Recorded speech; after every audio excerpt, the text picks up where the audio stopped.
Hi, and welcome to Thursday with a Friend. My name is Lawrence, as most of you know, Punk, Larry, so many other awful words I'm sure many of you have called me. Anyway, today I have a guest that we've recently met, and we really met because of Same Time Toys, if I am correct. Yeah. She was on the show. They were talking Maximum Spider-Man. I'm sorry, Maximum Spider-Man. And it wasn't her, it was people in general. And I had to, because I was so over the whole Maximum Spider-Man. And I had to jump on there, and we had difference of opinions. I think I had a difference of opinion of everyone. And it was crazy because we completely disagreed. But after that, we talked like normal people, because you can disagree and still talk and have a good time. So anyway, I guess I need to bring on my special guest, Rowdy Rilez. I get three specials? How's it going? 3 specials. And again, if there's any skateboarders in here right now that watch the 9 Club, I stole that from him. All right. I don't lie. I totally stole that from him. But let's be honest, I don't think he's watching a toy channel. Anyway, how are you doing? And thank you for joining me. I'm good. And it's no problem at all. I've been looking forward to it. I like to talk, so I guess we're going to do a lot of talking. I think you may be well, not this month, but normally I think you may be doing more lives than I am. I'm clearly taking, and I'm not patting myself on the back. I've been on way too much. You're just complaining about it. I know, because I agree to it, and it's like, people want to ask you on, and it's very prideful. People want to have you on to talk to you. You don't want to turn people down, especially considering you become friends with so many of these people. But by the end of the first 2 weeks of the month, you're like, wow, I have no life. It's a lot of YouTube. Yeah, my partner, sometimes she's like, why are you doing YouTube so much? I'm like, it's a second job, essentially. That's what it is. It really, my son doesn't understand that. And I go, I look at this as a second job. I'm not getting paid like a second job would. Yeah. But it is one of those things where it's like, I take a lot of pride in my Monday show. I hardly ever miss Monday. People know at 9 p.m. Eastern, I'm there. This show here, Thursday, it became a staple to where we were doing it every other week. I turned it into every week. And I watched it grow. And one of the most humbling things that I ever get, and I get this a lot, is when I ask somebody to come on and they're like, I've been looking so forward to this. I was hoping you were going to. Woody said to me when I started doing YouTube, I was watching you, and this was one of the things I was like, I want to be on his show. And I'm like, I'm just another person. Look at that, you're a goalpost. That's pretty cool. Yeah, I guess so. I'm not a high goalpost. That's higher than me. Well, that being said, you're the first person to have me on. So. Well, am I? Well, yeah. Well, like I said, you have a nice following for one thing, but again, this whole show is about bringing someone on that's supported me, whether it be in this whole endeavor, or if it's on YouTube, Instagram, or just someone that follows me. I've asked people, and they're like, I don't think anyone wants to know about my story. I'm like, I don't care. I do. Like, yeah, I want to know about your story. Your channel, you want to know. Yeah, you've been supporting me. There's one girl, Stephanie, that I'm trying to get on, and she, again, I know she's done YouTube, but she's never in the lives because she works in the morning. She comments on like every single one of my classic videos because she's big into O-ring, and I'm like, hey, would you be interested? And she's like, I don't think people would really care. I'm like, I would. You supported me. I want to get to know you. I want to know about you. That's my biggest thing. But absolutely, that's enough about me, because I can't believe my moderator isn't going like, why haven't you? There it is, all about him again. Let's say hi to the moderator in here yet. Yeah, let's say hi to the chat really quick. Do you say you don't have a moderator yet? I don't have one, but I don't see your moderator either. I don't either. I don't say either one of them. You need to make sure you have a moderator, because they will come in handy at times. Oh, trust me, I go live sometimes and I get some real fun people. You need someone that thinks like you. So they're not just booting someone right away. They're feeling people out and seeing everything. So let's say hi to we got Same Time Toys. We What's got up, Shane? who's guy bro who I will see in just over a week in his buns. A Red Toys Galaxy. I believe I'm also going to meet at Joe Fest. Only on one day he's going to be, but he's going to be up in Michigan that Wednesday. So I think we're going to try and get together. SES we have Crusty Old Crow, who is crusty and old, let me tell you. Todd C is we have Gady's Toys, which I really that was one of those things where I was like, oh, this makes sense. Like it's all in the name. Great. Derek Hoover is here. Allison Troy, who I know you Hi, guys Allison. from this show right here. Or not even at the show, but this channel. Jason Steele. There you are. Rowdy Rilez jumping in here. It's always weird like highlighting someone that's on stage. Derek Murphy Toy Solution. Thanos, a copter. If you're not following this guy and you have a strong stomach, you need to follow him on Instagram. Yeah, I saw some pictures on Instagram. He's always. I'm like, how do you not get kicked out? I don't know, but you know. Son of a Crayon Slayer. I still love that. I love that name. A lot of repeat guys. We have Titular Heroine. Hi, okay, CJ. How do you I know her it? personally. How do you say it? Titular Heroine, right? Yes. But she's commented a couple CJ. times. Yeah, she's commented a couple of times. I think I met her when she was on, like when I had Allison on, and I was like, I need to have you on because we talked about Bad Religion. Plastic Skulls, Viper Scout, who's always in here. We have Triple D's Dungeon, being a fine figure, being a fine person. How about that? I like that. But we were just talking about that, weren't we? U.S. Combat Dojo. We got Cobweb Collector. Then we have Matthew Matson with his. Where is it? And then I believe we have a fucking Phil Collins or Cobweb Collectors and member for 14 months. One day, Phil Collins manager will find me and message me and be like, what is this fucking Phil Collins is about? What do you have against my client? Martin, we have Len, we have Ted Darklaw, Dustin Blair, and Beardy McBearderson right there. And just reaching for the bar you set us all for, Allison. All right. Allison's great. Allison can be great. I know she gives you some shit, but yes, she does. Machine Man and Mudo jumping in here. All right. So let me ask, where does the name come from? Rowdy Rilez. Well, my name's Riley. So Riles is my nickname. People call me Riles or Rye or whatever, but Riles is what I prefer if someone's giving me a nickname. And then I get kind of rowdy. And then you have the alliteration, the RR, and then you have Rowdy Roddy Piper, Rowdy Ronda Rousey. So it's like Rowdy Riles. Let's just join in on that little moniker. So yeah. So did it kind of come from Rowdy Roddy Piper? No, it just so I was a big fan of WWE when Ronda Rousey showed up. So the whole Rowdy thing was cool. And I even had a shirt that said Rowdy, and I just kind of stole it from her. And I knew Rowdy Roddy Piper was also, the GOAT with that name, but yeah, you're different. You're a total different generation. 1990. Rowdy Riles. Again, I'm thinking Rowdy Roddy Piper. But then again, which is fine. There's Mr. Wonderful Travis that's in here, and he was a professional wrestler, like a minor league professional wrestler. But his name doesn't come from Paul Orndorff. And I'm like, you're kidding me. He's like, no, I got it from work because of what he does with an IT. He's like, they started calling me Mr. Wonderful. And I went by and I'm like, you're a professional wrestler. We're a professional wrestler. You go by Mr. Wonderful as your screen name, and it has nothing to do with wrestling. That's funny. See, I would have never thought that in 100 years, but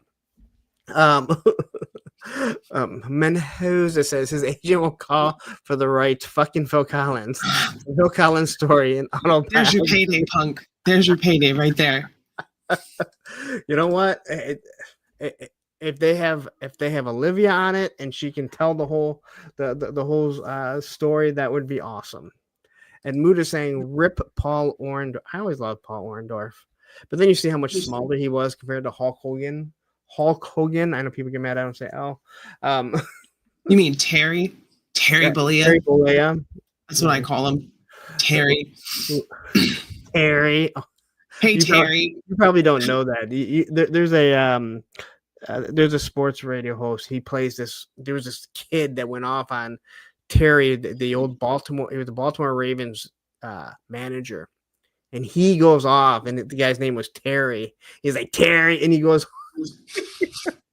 It's one of the. It's like Moss Man. You know, you hear Moss Man, you can never say "oh no," like "oh no." You've watched. Oh no. Oh no. Oh no. People can't say Ohio anymore. I hate Ohio. Anyway. So, how old are you? Do you mind me asking? I'm not supposed to ask that of women, so I gotta ask. I'm 34. I'm gonna be 35 in December. And you are one of the youngins, and I always laugh. You're always like, I'm the youngest one, and then Action Figure Addict is always. Kyle shows up and ruins my parade, and I'm like, God damn it, Kyle! Damn it, Kyle! Yes, he always shows up anytime age comes up, and you're like, I'm the youngest, and there's Kyle, like there, and there's Ted Claw.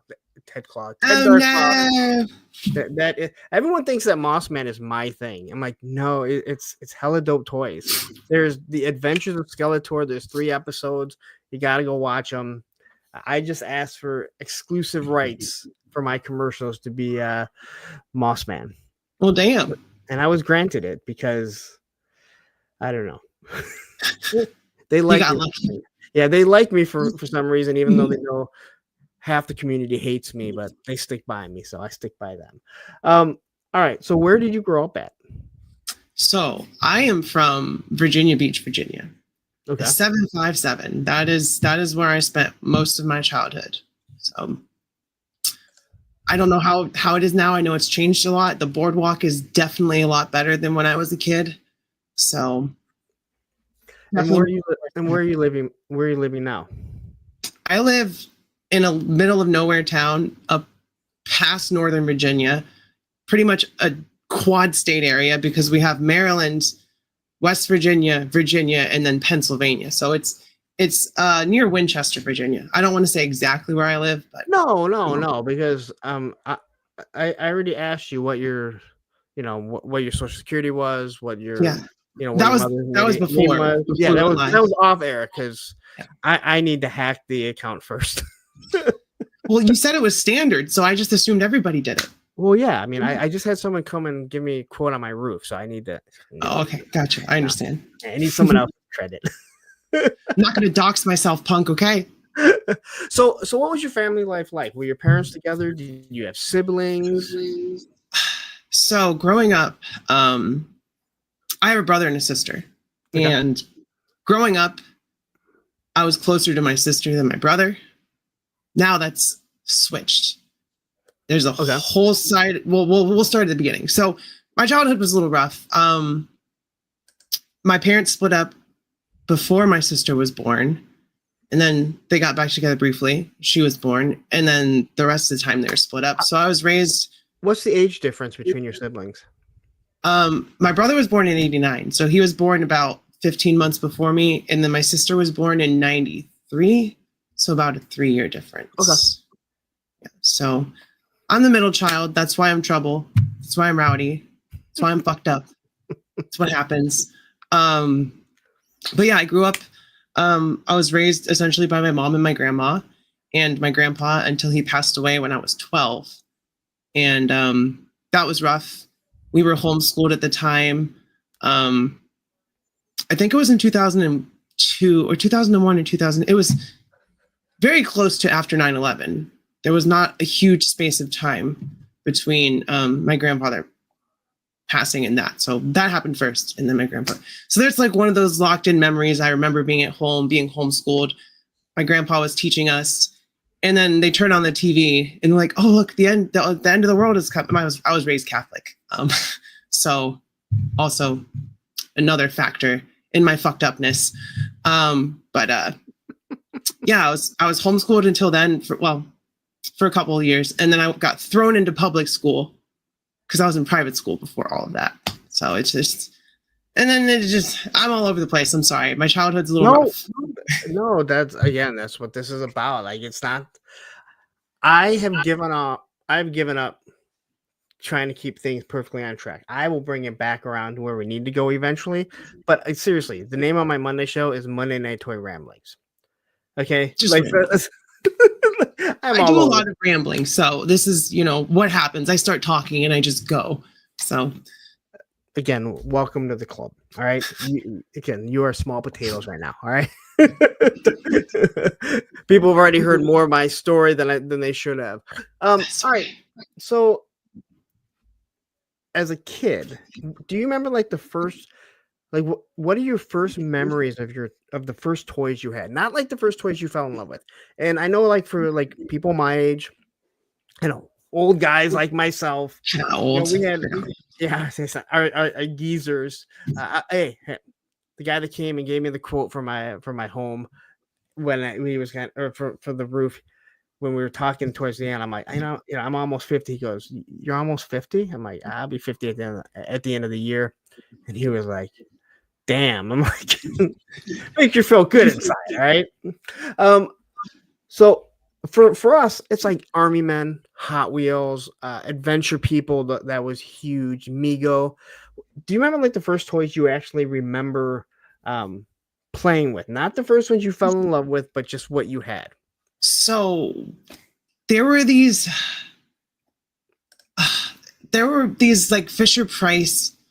They had knights and they had pirates, and they were stylized. They had like big heads, big arms, and small bodies, and they had like 2 POA. You could move their arms, and there's a castle and a pirate ship. I don't remember what they were called, but it was very early 90s toy line.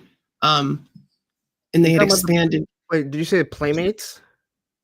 I think it was Fisher Price. I don't know if it was Playmates. I don't know. I really don't know. I think it's, if Ed is here, I know Ed will know because Ed knows everything. So Toy Optics is saying, so this is the Rowdy Rilez that graces the presence of jerks.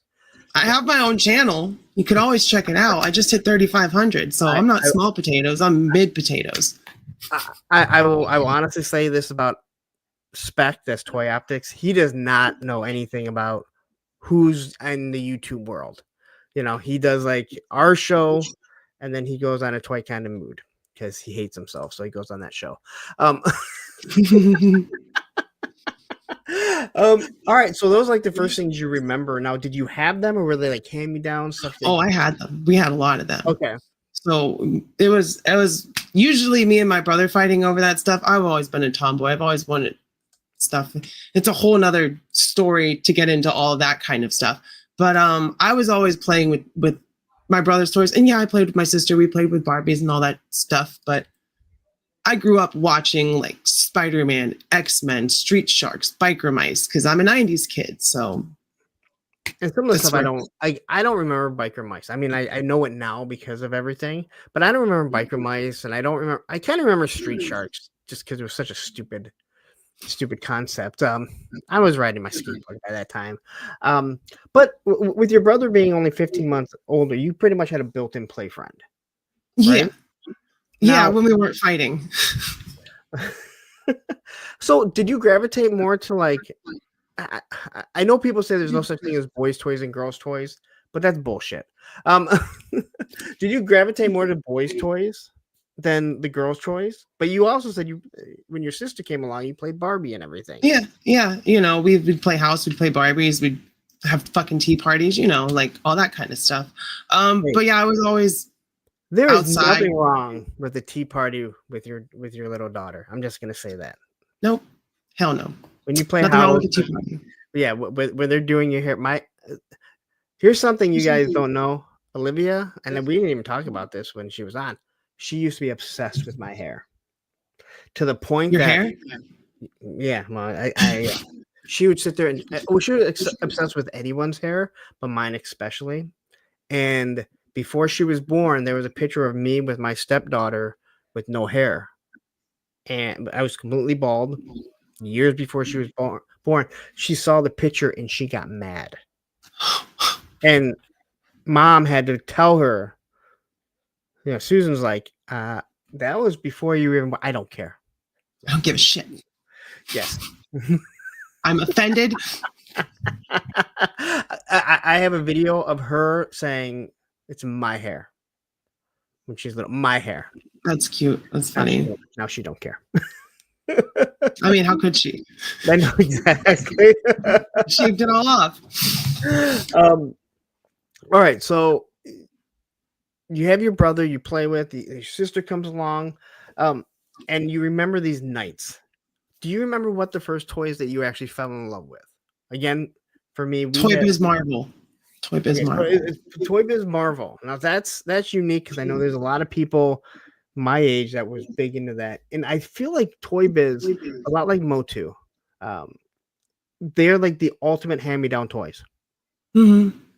They really were. Motu is like one of those ones, my generation, that they can get handed down and they survive. And I feel like Toy Biz is the same way. G.I. Joe doesn't survive. Thumbs are broken, crotches are broken. Transformers, they're loose as hell. Star Wars, yeah, good luck on that one. So Toy Biz, it wasn't just X-Men, it was all Marvel, correct? Yeah, well, X-Men was happening then, so it was mostly X-Men and Spider-Man, like the 4.5-inch stuff. Yeah. Like one of the I see these on videos and I'm like, I had that. We had the Wolverine that had the little lock, so you could lock his claws in and you pop it up. We had the Juggernaut with the rolls on his feet so he could run. And then, we had Venom with the web that shot out of his chest so like all that Toy Biz stuff, that gimmicky action feature stuff. I grew up with that. That was my thing. And I also really liked the big 12-inch stuff as a kid. Like I loved having big things, like big Batman, big Ben Grimm. We ain't never going there. All right, Rick. No, phrasing.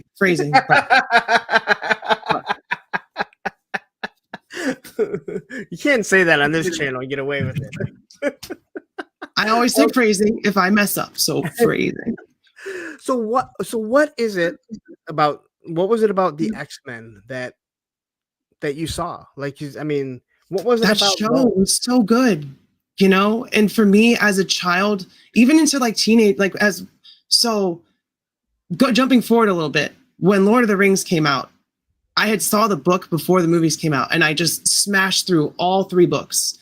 And then I bought the action figures, which Toy Biz was making. And I was when it came out, 2011, I was turning 11 on my 11th birthday. So I brought my Frodo and my Aragorn to Fellowship of the Ring with me. So I always had to have in my hand what I was watching on the screen, to going back to X-Men, because I wanted those. I wanted Wolverine. I wanted Cyclops. I wanted Gambit. I wanted to have them to play with while I was watching it. Okay. And hey, I was skateboarding at that time. I always had my toys just because they were just there. I was in the basement, so that's where you store your toys anyway. I slept in the basement. You're a skateboarder. You're already at the bottom of the social barrel, right?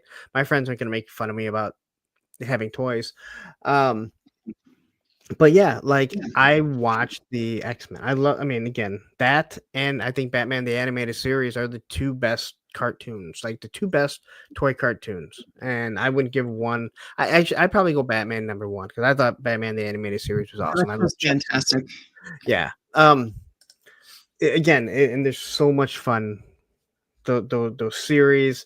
When I met my ex, her daughter was already watching Justice League Unlimited. So it's something we got to bond. I still have those figures. I don't have those fucking Care Bears that I talk about all the time, but I still have the other one. So that was the first love of toys that you feel like you fell in love with. Marvel, and I'm still a Marvel person to this day. Like Now, what I about try you? not to be a Marvel Legends channel, but that's essentially the main thing I review. So I try not to be a GI Joe channel, but I see how good my numbers are doing right now during Yojo Junes. Yeah, exactly. The problem is you can be all excited over that money, but that money ain't coming out till right around Christmas time. I was looking at all the pre-order dates, and I'm like, there's a lot coming out in October, November, and December. I'm really trying to screw with holiday financials. And that was the thing I said. I hope they don't do that again this year. They did it last year.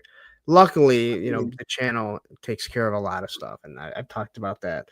But not everyone is that lucky. So, all right. Write-offs?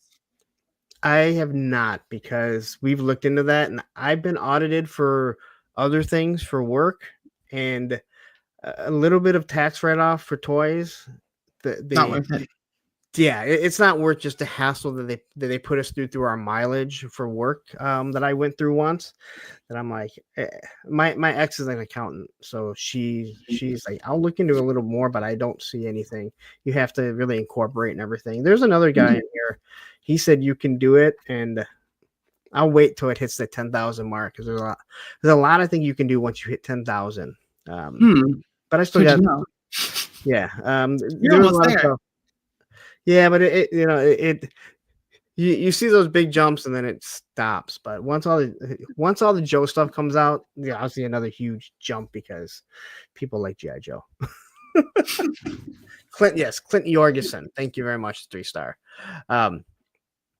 So now you said you had like this love for the X-Men and everything, but you also had a little sister that came along. You said 3 years younger.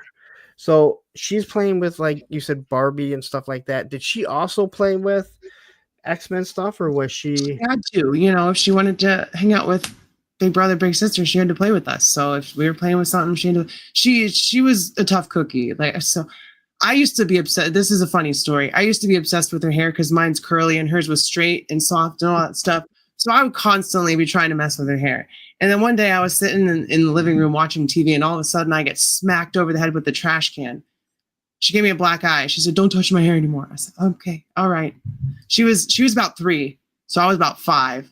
So I was like, "Okay, I won't do that anymore." So that's all I had to do.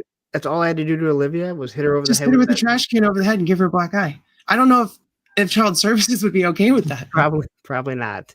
And I don't know if you've seen Olivia, but she probably would have come back. She'd come back with a chair. She'd be like, "Oh, that's the weak sauce. I got to steal chair." She's something crazy. All right. So you kind of have like this mix of boys' toys and girls' toys. And again, I don't care what anyone says. There are boys' toys and there's girls' toys. There are different aisles. All right. The marketing is there to separate it. But do you have Meyer where you're at? So I've been to one, because my brother is in Ohio, so I have been to one, and I thought it was like gonna have some old stuff, but they had like new toys in there. I was like, "Oh, this is crazy." Yeah, I hate Ohio. But so I was at a Meyer once, and this was I've never seen this again. It was the most genius thing that I'd ever seen. There was one toy aisle, and one was all like the boys' action figures on one side, and on the other side it was all the girls. And I was like, "This is genius," because when you have a boy and a girl walking down, like they're always fighting, because one wants to go over there. Now you can walk down, and both kids are occupied in that aisle. And I was like, "How?" And I thought like maybe this is something new that I would see. Never saw it again. Saw it one time, and I'm like, "That is awesome."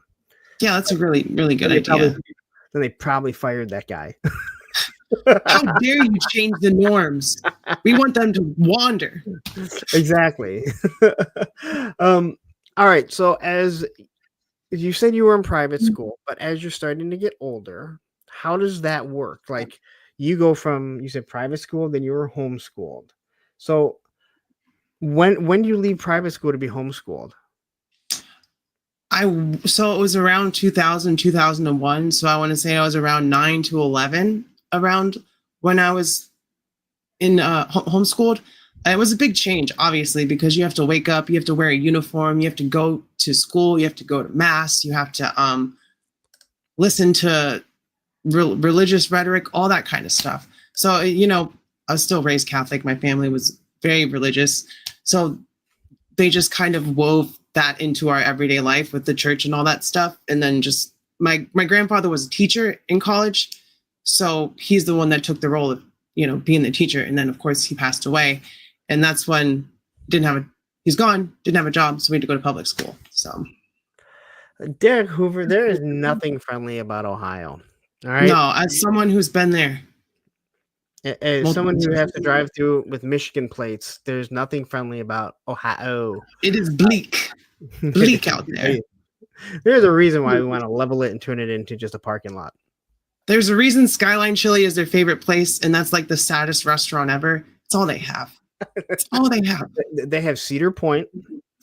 Oh, that's true. And then they have their Wrangler plant. And then you have Cincinnati, who is trying to be Kentucky. Now, how bad do you want to leave that state that you want to be part of Kentucky? All right? God, yeah. If I had two choices, I would choose Ohio over Kentucky. My goodness. I don't know about that. Actually, I know. I already know. I already know that I would not choose. Like, you don't move to Ohio; you end up in Ohio. Yeah, that's circumstances lead you there.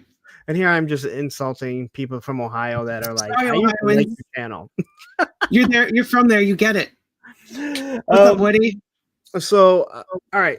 So, at what point do you start to get away from toys, or do you ever get away from toys? Because I know for us, like being in school, we go from elementary school to middle school, and I feel like we were all playing with toys, but no one wanted to admit it until 30 years later. We're all like, "Oh shit, I was actually playing with it." So, did you come out of playing with toys, or did you say, "Oh, I have a younger sister. Those are my sisters"? So, that's a good question. So I never really wanted to stop collecting toys or stop playing with toys. I had all of my childhood toys into my early 20s. So like 21, 22, I had 3 or 4 tubs of like Crash Test dummies, Biker Mice, X-Men, Power Rangers, Marvel. I still have all my Legos, fortunately. I have my Bionicles and all that stuff. But my grandma, she passed away in 2020, but she had raised me, and she had my stuff at her house, like where I was living, of course. But she's like, this is taking up so much room. You need to get rid of this, blah, blah, blah. So she just hounded me so much that I just offloaded all my childhood toys for like $80 to some person from Craigslist. And it's something you don't think about. It's like I got rid of a lot of stuff also, like cassette tapes that I shouldn't have, Nintendo games, because they're just taking up space. It was really before like eBay was a thing, or again, I got rid of all my Nintendo stuff, and man, do I regret that. But yeah, I never got rid of my toys. Well, at least my G.I. Joes, but I fully understand where you're just like, you know what? Oh, fine, I'll get rid of it. You're not looking 10, 20 years down the road like, hey, I'm going to have a YouTube channel, because you were probably like, what the fuck is YouTube? YouTube wasn't a thing back then. Like 2008. I just got a thing saying that YouTube is celebrating 20 years. Happy birthday to us. Yeah, that's crazy. We're probably going to take more money from you guys. They take a big chunk of change. It's like, God dang. Yes, they do. So but did you keep playing with toys or keep buying toys when you got into high school? No, I was skateboarding. Okay. So I did skate. I wasn't good at it. I landed the kickflip a couple of times. I could do some ollies, some nollies, some I don't remember all the tricks, but listen, you don't need to be great at skateboarding to love it. You don't need to be great at anything to love it. I just like cruising around and feeling the wind on my face. Like I was at Ollie's and I got a longboard, which I'm going to have to use this summer, but I'm fucking terrified because I'm 34 years old. And I'm like, this was 15 years ago, 20 years ago at this point. I'm like, I'm scared. Allison says, Lawrence has never recovered from giving away his Milli Vanilli's tapes. I understood that reference. I'm going to be nice. I'm not going to say anything. Which one's dead? Anyway, I couldn't resist. Oh my goodness. So I never really that's wanted to get away. That's a horrible story. Like when you hear, I don't know if you ever. I watched a documentary with the one that's still alive, and he told like the days before that guy passed away. He's like, I ran into him and how hard off he was. Like, anyway. Well, they got treated horribly. Like they got set up essentially to fail. You know, like. Okay, you cannot lip sync and think no one, even back then. Yeah, but the studio was like, do this. It's gonna be great. You'll be huge. And then they're like, yeah, I believe you. And they fucked it up and lost. You know, so it sucks. I think, again, I'm so different that I would be like, if people saw me and were like, yeah, you lied, I'd be like, fuck yeah, I did. Look at this fucking Grammy that I'm never giving back. Yeah, like, I got a bunch of money out of it. Come on. That's what it's all about. They're like, they took the Grammy back. I'd be like, bullshit, look at this. All right. I got it on VHS when you gave it to me. I'm getting it digitalized right now on the CD. That's funny. So you went into high school, right? You went into public high school. What was that like? You're skateboarding. You said you kind of put down toys. It was rough. Okay. I've always been a fucking weird kid. I've always been quiet. But it's different than my personality on YouTube. If you meet me in real life, unless I know you, I'm quiet. I ain't gonna say shit. I'm shy. Yeah, I don't like to put myself out there. I get intimidated. I have social anxiety, very, very bad social anxiety. So would you consider yourself like the extrovert, extrovert, introverted extrovert? That's it. Yeah. Yep. That's what I would call myself. Just because I can come on here and talk to my subscribers, whoever's the chat for hours. But if you put us in a room, 1-on-1, 2-on-2, I'm gonna get a little quiet, you know. That's be in the corner. It's easier to talk to all these people that you don't see, they're not looking back at you, than to be somewhere. The worst part for me is when you say something and you see someone's face, like the reaction that they have to what you're saying, and then you immediately know if they're annoyed with you, or at least in my brain, because I have ADHD, I'm always constantly reading into that stuff. You could just see the wheels turning, like, this bitch is dumb, or something like that. I fear that, you know. So did you hear what she said? That you say something and you can see it on their face that the people are annoyed with them. At Joe Fest, if you see that on my face, it's because I'm fucking annoyed with you and I don't like you. I'm just telling you. Like I don't make any jokes about it. I you know, when people say that I'm cringe and that I'm like, I fucking tell you exactly how I am. No, I fully understand. I kind of look back and I've tried telling my son, he's 19. I'm like, you know, sometimes you kind of have to look at what you're doing. I know it sounds awful, but I look back, I'm very self-aware. I look back at how I was and I'm like, there was a reason why for a good amount of, not a good amount of time, but a short amount of time, no one liked me. And you have to ask yourself, is it what I'm doing it? Or is it everyone else? Now, it was crazy because it was everyone else around me. No, you do have to ask yourself. And I was like, I have some issues, man. Like, and you have to work on stuff. We all do. You know, sometimes I get too, I put personal stakes in stuff that doesn't really matter. And then I get mad about it, you know? So I understand that. No. So high school, you're riding your skateboard, greatest thing ever. No, what about comic books? Anything like that? What's the type of crowd that you're into? Do you get into any type of music scene? I know we've talked about that before. Yeah, I'm a metalhead. I was always trying to. I've been in a couple bands. I've tried to make a couple bands. Me and my girlfriend, we're working on music. It's just finding time to do that, especially now, is very difficult. So there's a lot of stuff. I had a small group of friends. I had and I'm not friends with anyone who I was friends with in high school. So that'll tell you about the crowd I was hanging out with. Just not the best people. And I never did anything bad, but if I had stuck around with those people, I probably would have started doing bad stuff just because that's what they ended up doing, you know? So it's like, I just kind of stuck to myself. And when I didn't stick to myself, I just kind of felt awkward and like I didn't belong, you know, just It's just one of those things, and I guess a lot of people can relate to that, especially in high school. But it was just so jarring for me, like because I didn't have any friends in my grade. All my friends were a grade lower, Okay. because I had met them through my cousin, because me and my cousin hung out all the time.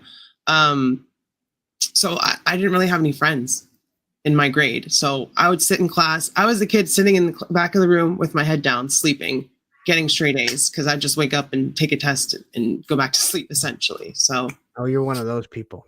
Mm-hmm. Good for you. That's how I survived. Good for you. My daughter is all A's right now. She wants it, and I'm like, I'm glad that she got her mom's brains. But she has all like advanced classes. My son, on the other hand, he was one that until his senior year, he did really well. And he wouldn't study, he wouldn't do his homework, and his mom and I would get really on him and get pissed. And then she like, that little bastard got a B plus.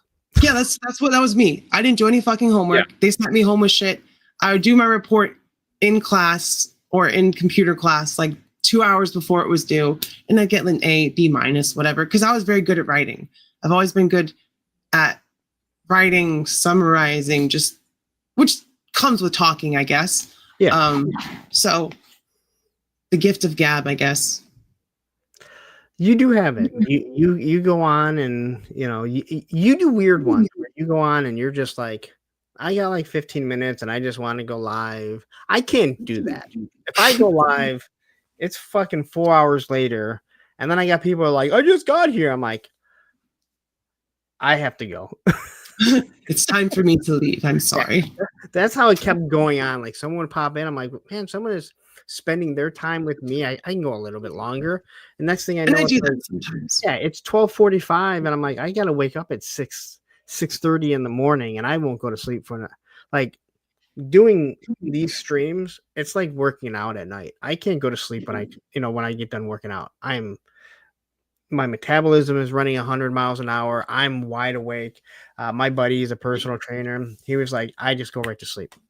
I'm like, not me. Motherfucker. Piece of shit. That's kind of how I felt. It's like, it's crazy. So I can't turn this thing off. I can't. I never can. No. I'm always thinking about the next move, what's happening tomorrow, paying the bills. If I fed the cats, just random shit. My brain does not stop. I'm one of those people. I always say, like, I'll sleep when I'm dead, right? But yeah. And I've said this 100 times. Like, I'm one of those people that feel like something is gonna happen if I go to sleep. There is nothing that's gonna fucking happen. Thank you. Nothing that's gonna fucking happen that is going to affect my life while I'm sleeping, right? But well, if you missed the asteroid announcement and then you die, you missed it. So. You have to be awake. That's exactly right, man. Yeah. I'm with you, and I'm that person. Like, and again, 4 hours of sleep, it eventually catches up to you. Like you'll do it, and the next thing you know, 9 o'clock, I'm passed out, and I wake up. For me, I will sleep 4 hours a day for like 2-3 weeks, and then one day I'll crash out for 12-15 hours. Yes, but you don't. And I'll wake up and I'll be like. Yeah, what? You don't do it on purpose. It just all of a sudden, boom, it catches up, and then you're like 9 o'clock. You lay down, and then you wake up, and it's like, especially if it's on a weekend for me, you wake up and it's like 9 or 10 o'clock. If I wake up at 10 o'clock on a weekend, and I don't want to wake up early, I feel like I've wasted the whole day because I start looking at it as like, okay, it's 10:30. By the time I take a shower, get going, it's not gonna be 11:30. Now if it was a work day, it's half the work day's done. Like this whole day is ruined. Yeah. That's how I feel. Quip says sleep is pretty critical, bro. Death will come much quicker if you don't sleep, brother. I disagree. Some of us welcome the sweet embrace of death. Thank you very much. She said it, not me. I don't know. So Matthew says I sleep 5 hours a night for the past 35 years. Yeah, Matthew knows how much I sleep because he's an hour behind me, and we'll be talking at times that we shouldn't be. Ed is the same way. But yeah, I will say this: I hate naps, but I have learned because okay, John Bernthal. Well, When I take a nap, like I usually wake up groggy, but I have learned I need my nap before I go on my show because I'm going to be late. I've been up since 6:30 in the morning, whatever it is. But when this thing goes live, my attitude changes. I'm wide awake. I'm ready to go. So I think that kind of counteracts the grogginess of when I wake up. There have been plenty of times that I've woken up, the alarm goes off, I take that nap, and I go into that deep sleep, and I wake up not knowing what I'm doing, where I'm at, what's going on. Yeah. Absolutely freaking out. And it takes me time to come down and be like, oh shit, wait, my show. What time is my show? Okay, what day is it? That's another thing. Is it Monday? Is it Thursday? It happens a lot. Like the older I get, the worse it is. I don't know what day it is. I don't know if I slept. I don't know, if I got to go to work. But well, you know what? I mean, and it gets worse. I hate to break the news to you. It doesn't get better. You're 34. It gets worse. Toy Optics says Clip is right. Lots of studies have been done. My industry uses it all the time to try and push for not working the crazy hours my industry does. Yeah, listen, okay, all right. Matthew, there's a science to sleeping 5 hours. Matthew's a doctor. I usually get at least 5 hours, like 4.5, 5 hours. I time it so that I at least get enough. And then I get up super early, go to work for 4 or 5 hours, come home, stay up all day and sleep for 5 hours. 4 to 5, 1:30 or 2, I go to bed normally. And then 6:30, depending if I have to take Olivia to school or if I'm not. So 4 to 5 hours, and then eventually it will catch me. Well, I'll just like crash at 9. The best when you crash at 9 and you want to, when you're like, I'm tired, and you actually get in bed. You don't wake up on the couch with your head cricked, and you're like, oh my god, this hurts so bad. Yeah, that's usually when I fall asleep. Is in the worst time, like in the car, because my girlfriend will drive in the morning because she knows I ain't gonna fuck with that shit. So I'm usually crashed out in the passenger seat. I'm not asleep for like 45 minutes. One of my first real jobs, we would drive maybe 3-4 hours to wire or cable something, right? And when we were driving to Nebraska or something, the guy that I would go with, we would take turns driving. He could not sleep while driving. So he'd be in the back of the van making cables that we were going to need to make later on. And one day we were talking, I'm like, why don't you just take a nap? He's like, I can't sleep. He goes, I can't sleep when I'm in the car, especially when someone else is driving. I go, I have no problems. And he looks at me and goes, yeah, I know. I know, motherfucker. Because he would drive his van, and his van, the seats did not recline at all. And I had figured out a perfect way to wrap the seatbelt over so I could just lay my head. And I mean, I would be out. That's the key. And his look at me was like, yeah, a death stare. I know you're sleeping. Yeah, I know. See, I have a Squishmallow in the car. I just throw that behind my head and prop the seat back. That doesn't sound. That usually works. I better not do that on the way to Joe Fest because I'm driving alone. Don't do that while you're driving. All right, so you go to the high school. You get into your heavy metal. What bands did you like? I gotta ask. What band? In high school, I thought the bands I liked were heavy metal, but that's everybody in high school. But I still like a lot of bands. I was listening to Linkin Park. I was a concert kid. I went to every single show in my high school and early 20s. I would, Project Revolution, which was Linkin Park's tour. I've been to Ozfest, Mayhem, Uproar. I saw Black Sabbath in 2018 or 2016, like the end tour. So I've if you name a band, I've probably seen them. Not punk bands. Some of them, like Warped Tour had a lot of punk bands playing. So I've seen like The Offspring. I've seen Dropkick. I know it's subgenres of punk, but I've seen like Dropkick Murphys. I've seen there's a bunch of bands. Yeah. But yeah, music is very important to me. I'm all about music, and I in another life I'd probably have a music channel doing reviews on albums and all that stuff, talking about metal. But I just like toys too much. There's a lot of things that I could do that I know would be more popular than this, probably even make more money doing YouTube, but I don't have a passion to do that type of stuff. Exactly. This is what I like. Yeah. Like I love skateboarding. It is to me, it is the greatest thing other than my kids. And sometimes even I think it's better than that. Sometimes. But I talk about, I'm like, it's hard to get motivated to go out and skateboard, especially as you get older, right? Just to do anything. It's hot outside. The heat, no problem, because you're actually lubricated and loose. Your muscles are loose. Yeah. It's the cold. But I've never sprained an ankle reviewing a toy. No. Right? I've never taken a slam while doing a live stream, although I may have raised my blood pressure at times, especially when you're on steroids. But it's like, this is a passion that I absolutely love. I would just love to sit here, and the amount of people that I've got to meet, that changes everything. And that's why, like, Joe Fest for me, like, it's awesome. You get to go down there, meet all these people. Some of them I already know that I've met in person, and other ones that you're going to get to meet for the first time, and avoid some of them. I'm easy. When you're as short as me, it's real easy. You just have to know how to just turn right over here. You say you're hi to them the one time, and then they're like, I never saw you the rest of the convention. You're like, you're right. No. I know this.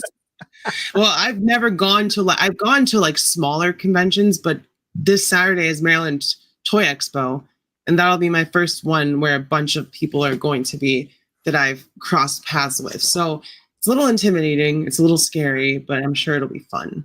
Are you excited? I am excited. I am.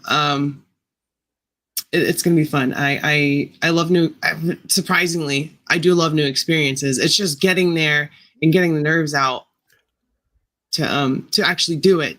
Yeah. That's the problem for me. So okay. I have to address this. I'm sorry. Quip has obviously skateboarded before. He said, heat is easy when skating. Just hydrate. Now, this was crazy because we never drank water as kids. It was Mountain Dew or those little barrels of water sugar. I don't know if you remember those exactly. I love those things. Jeans. I still drink them today. But what he says here, road rash on the palms in the dead of winter sucks. I know that feeling. Yeah. I know that feeling. I hated wearing gloves while skateboarding, but when you would fall and smack your hand, it is the worst pain. All right. Like, it just, everything seems to vibrate through you. Yeah, no, I know exactly. It feels like you have rocks in your hand. It feels like your hand is shaking. It's like pins and needles and pain. Yeah, no, it's horrible. Yes. But the heat, because when people are like, oh, it's 90 degrees, I'm like, 90 degrees is great because your body is actually, you don't have to warm up. See, nowadays, comes Jabber, like someone say steroids. Ooh, look at that. I'm not juiced. Don't worry. You got competition there. You got competition there, Rich. All natty. So you graduated from high school, I'm guessing, right? Okay. I just want to make sure because I once asked somebody and they go, I didn't graduate. And I went, motherfucker. Awkward. Believe me. There have been some awkward moments. That was probably the most awkward because I'm like, oh, okay. All right then. But he didn't seem to care, so we just moved on. I graduated in 2010. So 2010. So what did you do after you graduated? Did you go into college or did you go right into the workforce? I worked at Costco for 14 years. Okay. Thank fuck I don't work there anymore. It was getting to be unbearable. Management, all that. It's not the same company I started working for, unfortunately, at least at my store. So I had to get out, and I got out last year. So went right into work. Okay. So did you end up going to college or anything? I tried, but they wanted me to take remedial math. And I said, fuck that shit. That is not worth any degree you could give me. And I did not go back. Fuck math. Never. Wow. Wow. You Yeah. sound like my daughter in her science class this year. I don't need science. Why do I need science? I don't need science. I'm like, you're the one that took AP chemistry, I think. See, that's what the thing. I was in AP chemistry, and this that was math. It was not. So I almost failed. That was my junior year. I almost failed my junior year because I got a C minus in chemistry, and then I got a D plus in math, and that was my last math I ever took. I got a D plus, and I passed that year. So that year was rough. Quip, I think you missed the beginning. We've already talked about this backstage. She's already given me social security number and mother's maiden name. So I just got to get these things. It's on the list. It's checklist. I told you, I just had somebody come here and give me a quote on a new roof. So I got to figure something out. All right. She just happens to be the first person on this stream that I get to ask. Yeah. Here you go. So how was your credit anyway? Anyway, Good luck. That's what I tell people. They're like, you need to watch out. You need to watch people steal. Like, listen, if you can get anything from my bank account, good luck. All right. Yeah. All right. For real. These people would probably hit me back and be like, hey, I'm sorry. Here's a couple $100 because I know you need it. I looked at your account. All right. Money into your bank account. I took it out and I was like, oh, I can't do this. I'm sorry. We stole from someone else and we're like, this guy needs it more than I do. All right. Fucking Robin Hood. So you go right into the workforce. You said you started working at Costco. You were there for 14 years. What else are you doing? Like, are you collecting toys, comic books?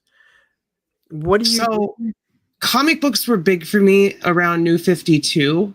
I do read, but I don't buy anymore because that is I have this humongous box. So right when New 52 started, Saga also started. I don't know if you're familiar with Saga. So I know New 52. Yeah.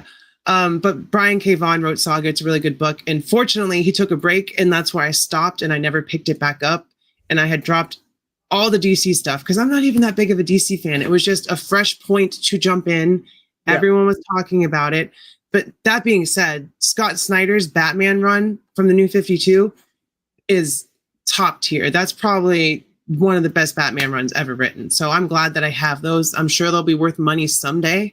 So it was kind of an investment, but I just prefer to read my comics online, enjoy them, and not have to take up space with them. So I did read a lot of comics in my 20s, mostly on the pirate website, readcomiconline.to, which is just full of advertisements now. You can't even read anything on there anymore.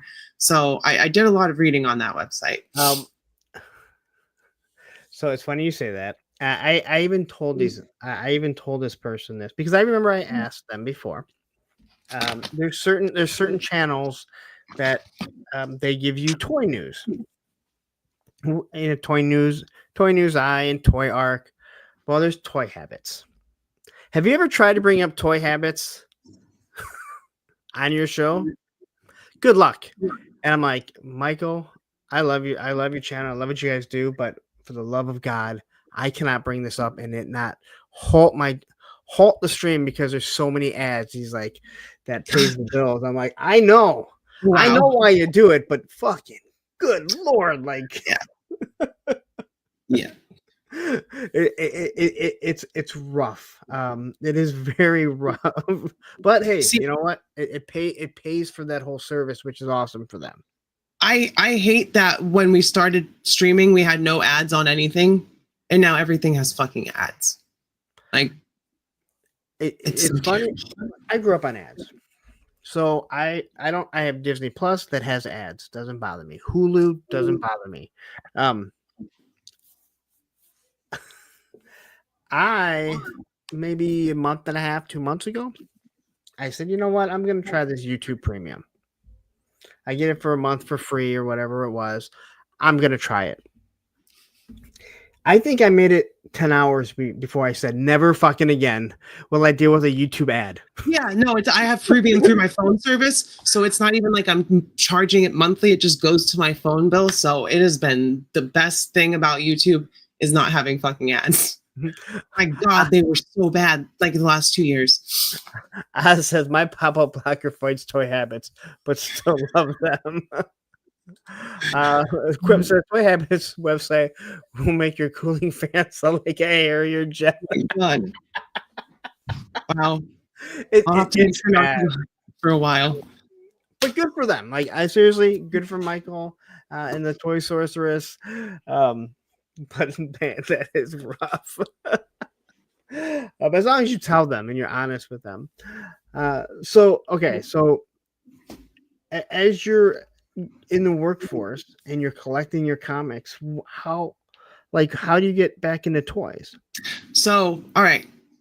So I was of the mindset that if I bought a couple of Funko Pops, it would kind of satiate that desire of having these cool figures that I see everyone having. And that lasted maybe about 8 months to a year. And then I finally bought my first Marvel Legends, I want to say in like 2018, 2019. And it was Lady Deadpool from the Sauron wave.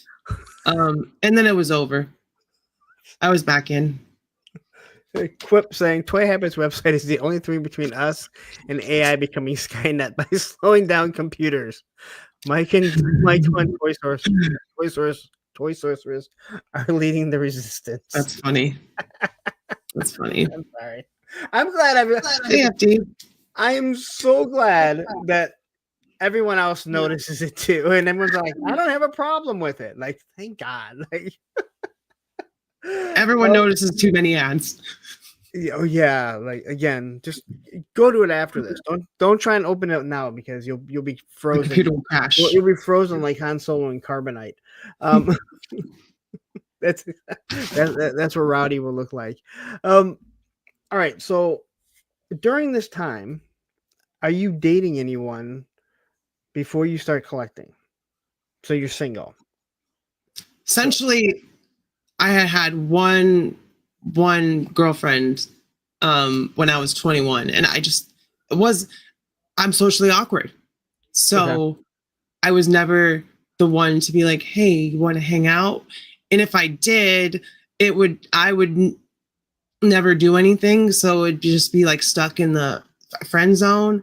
So it was a confidence thing. It was not really worried about it thing. It was just, it never really happened. I'm not saying I didn't, because I did a lot, but I wasn't dating people. So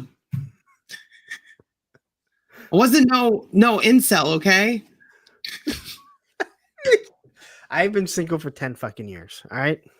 Sometimes. Not that I haven't dated anyone, because I've dated people, but I've been single since my ex. I mean, there've been a few girls, but like my kids have never met anyone that I've dated because it's never been serious. This thing doesn't help, I'll tell you that much. So you get into your toys, right? You collected your comics, you get into toys.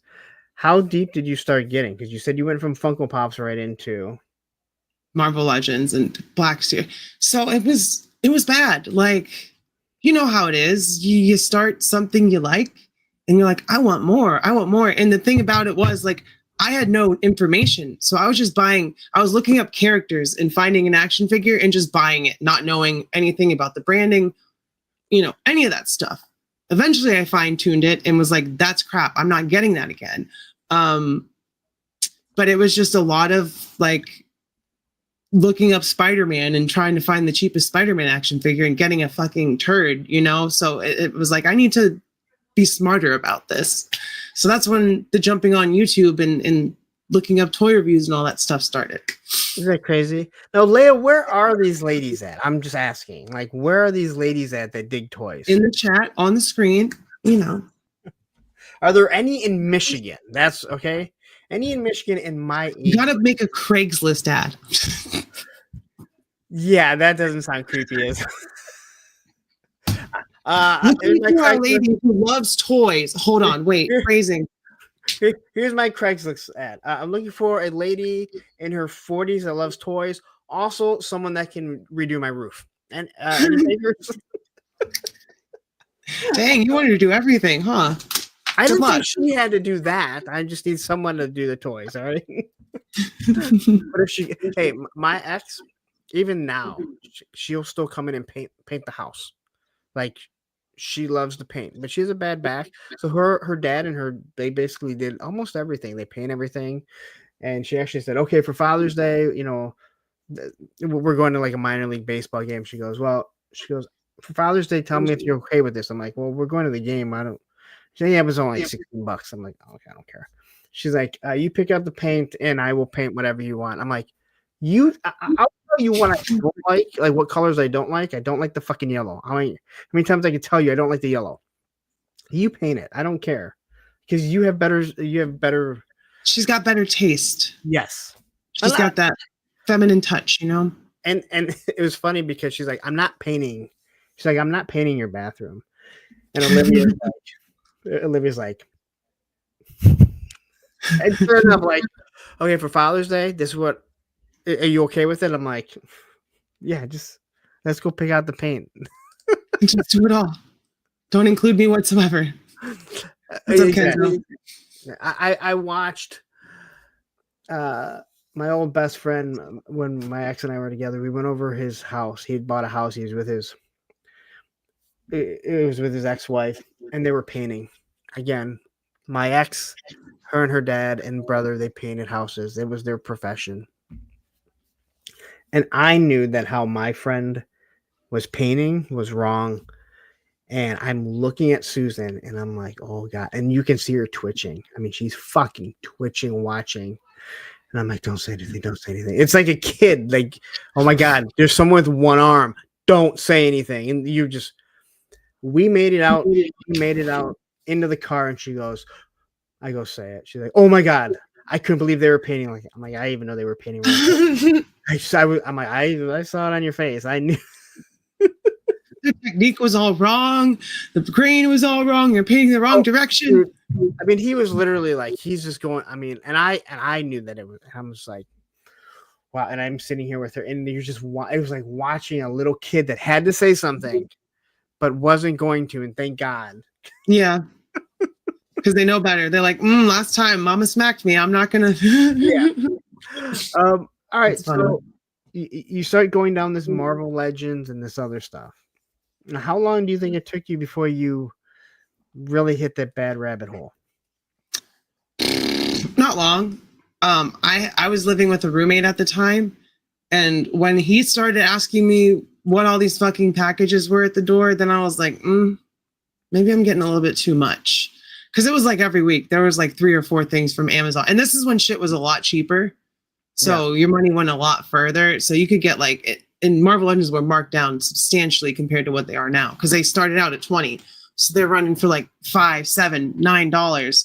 So you could get a good bag of some random characters for like $30-$40, and they just would keep coming in every week. And eventually I had a whole shelf. They don't just keep coming in. You have to order them. Well, yeah, no, but that was my thing. I don't know where these came from. Who knows? Maybe someone sent them to me. Maybe someone likes me. I don't know. But is that what it is? Someone using your credit card? Yeah, sending it to me for me. That's my other self. My bipolar personality. See, people keep saying that, like, you're not just gonna meet some girl if you're not going out trying to date, but toys just show up at your house. So yeah, exactly. I'm waiting for someone to knock at the door and be like, "Hey, do you want to date?" And I'll be like, "Hell yeah, let's go out." How'd you know where I live? And I used to kind of creepy, and I feel like you're stalking me. But let's try it anyway. Yeah, but how cute are you? I mean, seriously. So you get into this toys, but you have not met your girlfriend yet. No. Okay. So how do you meet your girlfriend? How do you break this to her? Because this is not something that is the easiest to kind of to explain to people. But quickly, before you say anything, here comes the money. Here we go. Money talk. Here comes the money. True Star Screamer with a $2 super chat. Congrats on getting 3.5, Rowdy. We'll talk about that. And yes, congratulations. Wouldn't be there without all my subscribers and friends. So it's more so thank you to y'all. But yes, I will take the congrats. All right. So how do you meet her? Because you said you're socially awkward. So you said it's hard for you to just meet people, and I understand that. So she messaged me first on a dating app, and she was going through a big life change at that point. She was married. She's making a big life change, and she had just reached out to me because she was like married, but the relationship was kind of at its end, especially with what she was trying to do for herself. So she reached out to me, and I was like, yeah, we can hang out. So we have a river right by my house, and we like to go tubing. Like, that's our thing. And the thing that I was like, hey, so yeah, you can come down here. We can go tubing. It'll be a fun weekend. And a weekend turned into a week because her now ex was flipping her shit that she had gotten out of the house and was trying to do something and have a little bit of fun.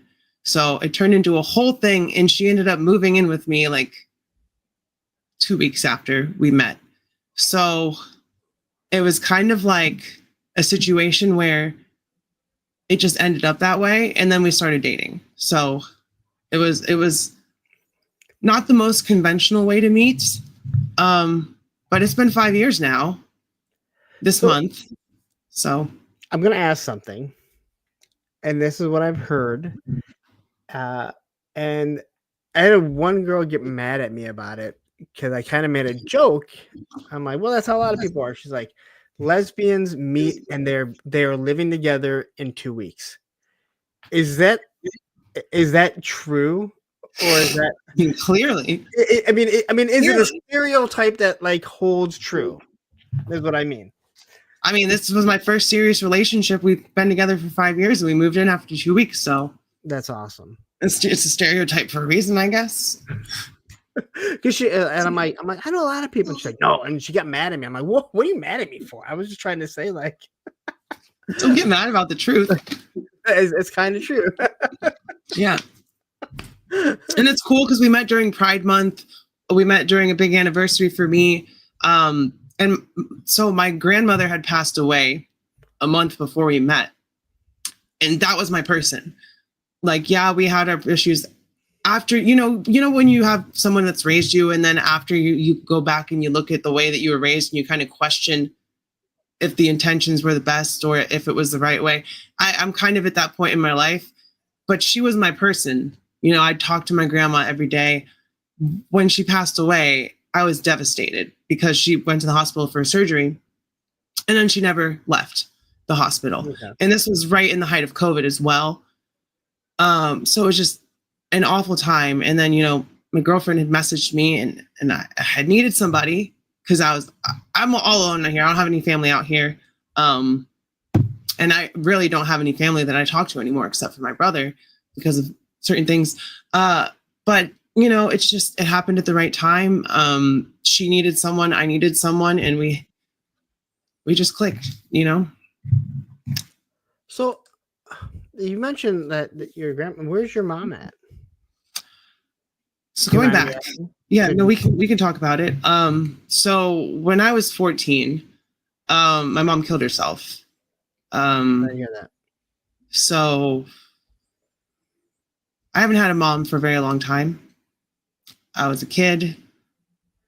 It's not something I've really processed. I actually only recently talked to my girlfriend about it about 2 weeks ago, and that wasn't talking about it. That was just having kind of a breakdown and crying and just feeling feelings that I try not to feel. Mm-hmm. Because a lot of kids do this when their parent does something like that or goes away. They blame themselves. And I partially blame it. You know, I feel like if there's certain things I've done as a child, which is not fair to put that on myself, I just feel that way, that if I had done something differently, maybe it wouldn't have happened then. Maybe it would have been different. Maybe she would still be here. But that's not really the kind of place you can go with something like that and be okay. So I just try not to think about it. Everyone handles it. You know, I don't know if you know. My mom died when I was 13. She just came home. Said I didn't feel well. I went out, came home, she had died, had a massive heart Wow. attack. I'm sorry. Thank you. But people handle things differently. You know, I was a 13-year-old that was like, I'm an adult now. I mean, my dad worked all the time. He worked afternoons. They were together, but I didn't really know my dad that well. So, you know, it was like I watched what he did and the sacrifices that he made. But I also watched a lot of other friends lose parents, and they handle it completely different. So I always tell people, as long as you're not self-destructive, there's no right or wrong way to handle that. And you're right. You may have a lot of things that are just kind of pent up that you don't know how to let it go. How to, you know, how to just kind of let everything out. I'm not very emotional. I don't cry except when I go to the cemetery, which isn't very often. And I was telling someone recently, I go, one of the problems for me is that I've always been the rock no matter what. And when I lose it, I don't know how to handle myself because it's not me. So, you know, you may have some of those things where, you know, and it's probably good for your girlfriend to hear you talk about it. Yeah, because I had never ever talked about my mom other than she knew she killed herself, and that was really all I'd said. She was addicted to oxycodone, so she was getting prescriptions from 2 different doctors at the time. My grandma actually got one of them, their license, you know, taken away for doing that. But yeah, she wasn't the same person that I grew up with, which is another part that was really hard. I'd come home from work and I'd have, you know, my skateboarding friends, I'd have like two or three, we were like good friends, but we'd hang out and I wouldn't want them to come over because my mom would be fucked up. And, you know, it wasn't her, but at that time it was her. So, yeah. And she wouldn't, she'd act like everything was normal, everything was fine, like she wasn't slurring words, like she wasn't stumbling around. And it was not easy to see as a child. Yeah, it might not be easy to see as a child, but you knew that it wasn't the person that you know, the person that you said raised you and you grew up with. You see something different, but when you're that age, you don't know. You know what I mean? It's like, you know, something's wrong, and you may even know what is wrong, but you don't know what's wrong. So I don't want to sit there and be like, oh, it feels so bad for you, because you're probably like, I've dealt with this. But I do understand to a point, like, what you're talking about. And it's hard, man. Like, I always say this, like, our kids aren't supposed to be there for us, and we're supposed to be there for our kids.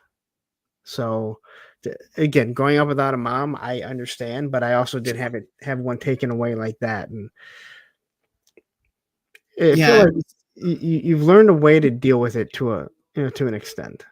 You kind of just put it in a box and put that box up on a shelf. And then sometimes you take it down and look through it and feel some shit, and then you just put it away again. It's kind of how I look at it.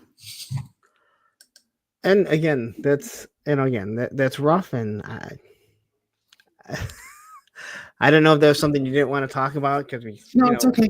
We can talk. Again, you did stop talking. Sometimes you kind of come back, and because you really went into your grandmother. So I am sorry for you. And I know you lost your grandmother, and it sounds like you and your father don't have a good relationship. So no, we did up until he called me on my birthday. And that conversation did not go well. I'm not going to get into that but it ended terribly because of him. And we just haven't spoken since then, and it sucks. But he was never around anyway. So no, and that's awful, because again, like I said, our parents are supposed to be there, you know, eventually till they have to change our diapers. That's what I keep telling my daughter. And she's like, why can't Andrew? I'm like, because if you seen Andrew, he ain't gonna fucking take care of me, all right? This is your responsibility. Yeah. You wipe my ass when I'm old. I told Olivia, I said, who do you want to take care of? Which one do you want us living with you? Me or your mother? And she's like, I'm like, yeah, exactly, me. Because I'm the fun one. I'm the one with all the toys. Exactly. I'm not the one that gives you puts pressure on you. You know that, all right? Now make enough money to take care of me when I get old. That's all she's got to do. That's all she's got to do. Okay, just make me one room. All I need is a computer and a TV, so I can watch, Justified and stuff like that, and then do my YouTube and for my 5 subscribers. Should I watch Justified? Should you? Yes, I'm. I mean, I've watched it numerous times. I'm in the middle of the 4th season right now. FX has made some good shows. I watched The Shield, but I stopped because of the one episode, and I knew what was happening next with Lem. So I was like, this is where I stop the show. This is where the show ends for me. Oh, you can't. Oh, you can't. I haven't finished it. I think The Shield is in my opinion, it is the greatest police show ever. And I watched it, and I didn't get into it at first. Someone told me about it. I think I started watching it in like the 3rd season.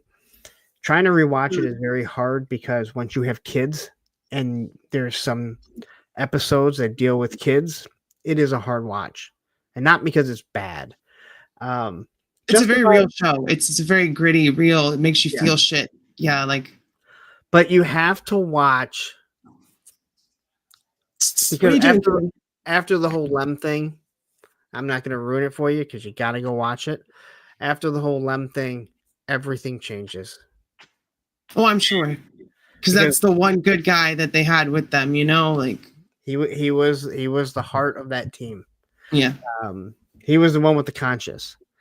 But the stuff that you find out, and then the way that it ends, I didn't think that it was the greatest finish, to be 100% honest.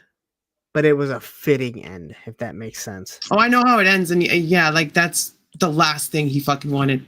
So yeah, it's just like he's left like you're just stuck at this fucking. You've lost everything. And I'll get back into it eventually. It's just if I know what's coming and I know it's gonna fucking suck for me, I have a hard time with emotions. So now Justified is completely different because Timothy Oliphant is awesome. He is so awesome in that role. It is completely different than The Shield because it's not gritty like that. It's very, I don't want to say realistic because you can't kill that many people and it'd be realistic. Eventually they take your gun away. All right.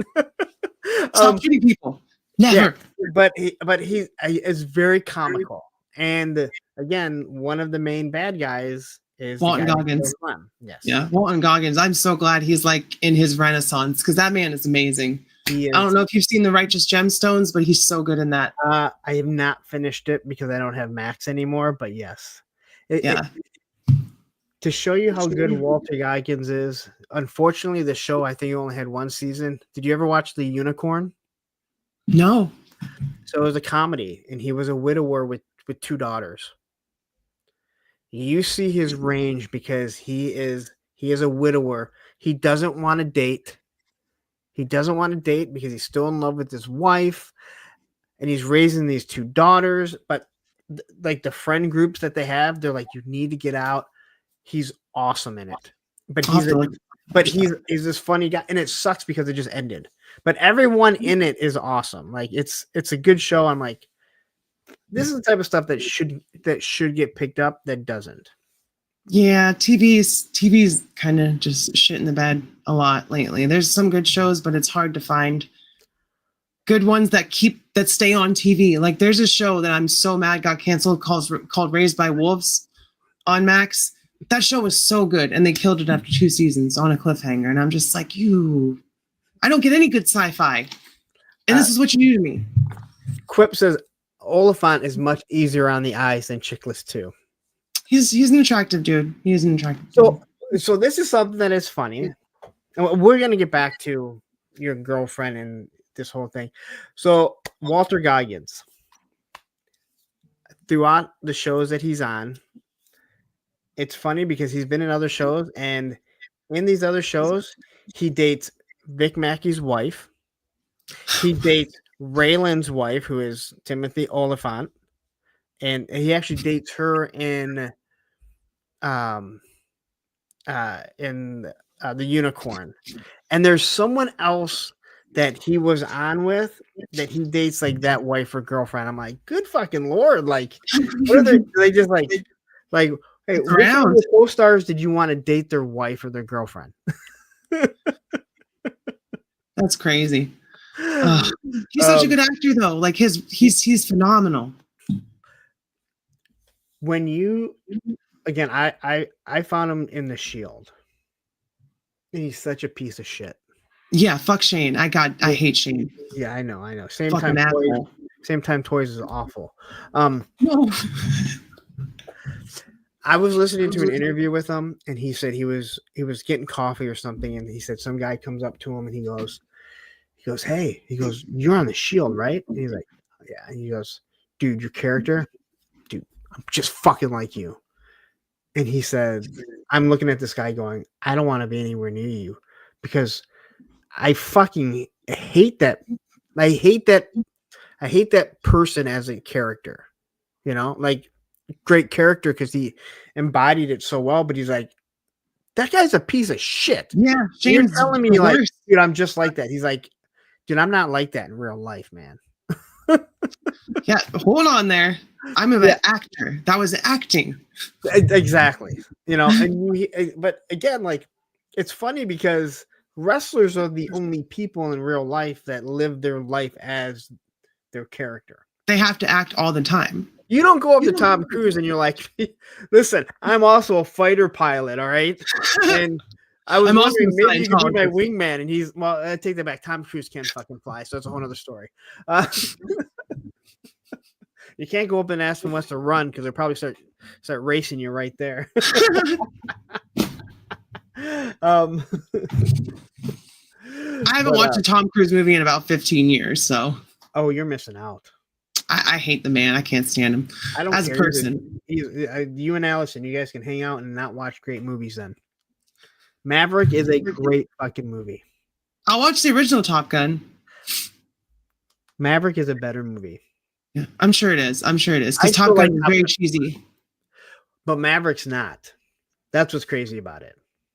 Anyway. Yeah. I can go on about how awesome Tom Cruise movies are. Allison's like ears fucking like are just fucking burning because she hates them. Yeah, she's never watched any of his awesome movies. The Last Samurai, awesome movie. I haven't seen that either. So good. Anyway, all right. So you meet your girlfriend. It's a horrible time. All kinds of stuff happens, right? How do you kind of like bring her into like, oh, and by the way, I collect toys? Well, she saw it. She saw my shelves, like she walked into the apartment and she's like, what's all this stuff? And I'm like, that's my collection. I have toys, a lot of toys. And she's like, huh, okay. So she just, at first, she started building Gundams because it's something that she'd always wanted to do. So we kind of had like a shared kind of little camaraderie there. And now she's busy engineering stuff. She's so smart. She's a very smart person. She literally built a machine that just harvests ambient energy. I can't talk about it because she doesn't want people to know about it. But that's about as much as I can say. But she's a very smart person. And she's actually the one that told me to start filming reviews and putting it up on YouTube. Okay. Do you know who Derek Holloman is? I've seen him before. Okay. You respect his opinion. Look what he says. Top Gun Maverick is amazing. When they do a face replace or like a AI swap of Tom Cruise for someone else, I will be all over Maverick. Just you don't like that one middle tooth of his? Yeah, it's so weird. He's got three front teeth. Is he a mutant? You don't notice it until someone literally puts that line down his nose, and you're like, "Oh my god, his tooth is in the middle." Did you see the way he eats popcorn? It's terrifying. No. Is it? I've never. Yeah, he's just like throws like two pieces in his mouth like he's got a handful, and it's just so weird. It's so weird. But I digress. Oh, what? Left my ass off. Pumpkin teeth. Yes, my teeth are right here. I'm not saying some people need them, but some people need them. Anyway. I'm sorry, we're going like Minority Report. Minority Report is awesome. That's a good movie. Yes, I love Minority Report. Anyway, I will go 2 hours talking about Tom Cruise movies. All right, so she sees that you collect toys, and she's not scared off. Like, because I know I've talked to people, and I'm like, I collect toys, and like, oh, that's kind of cute, and that's cool, and then they walk in, and they're like, oh, you collect toys. I'm like, You yeah, I hoard toys.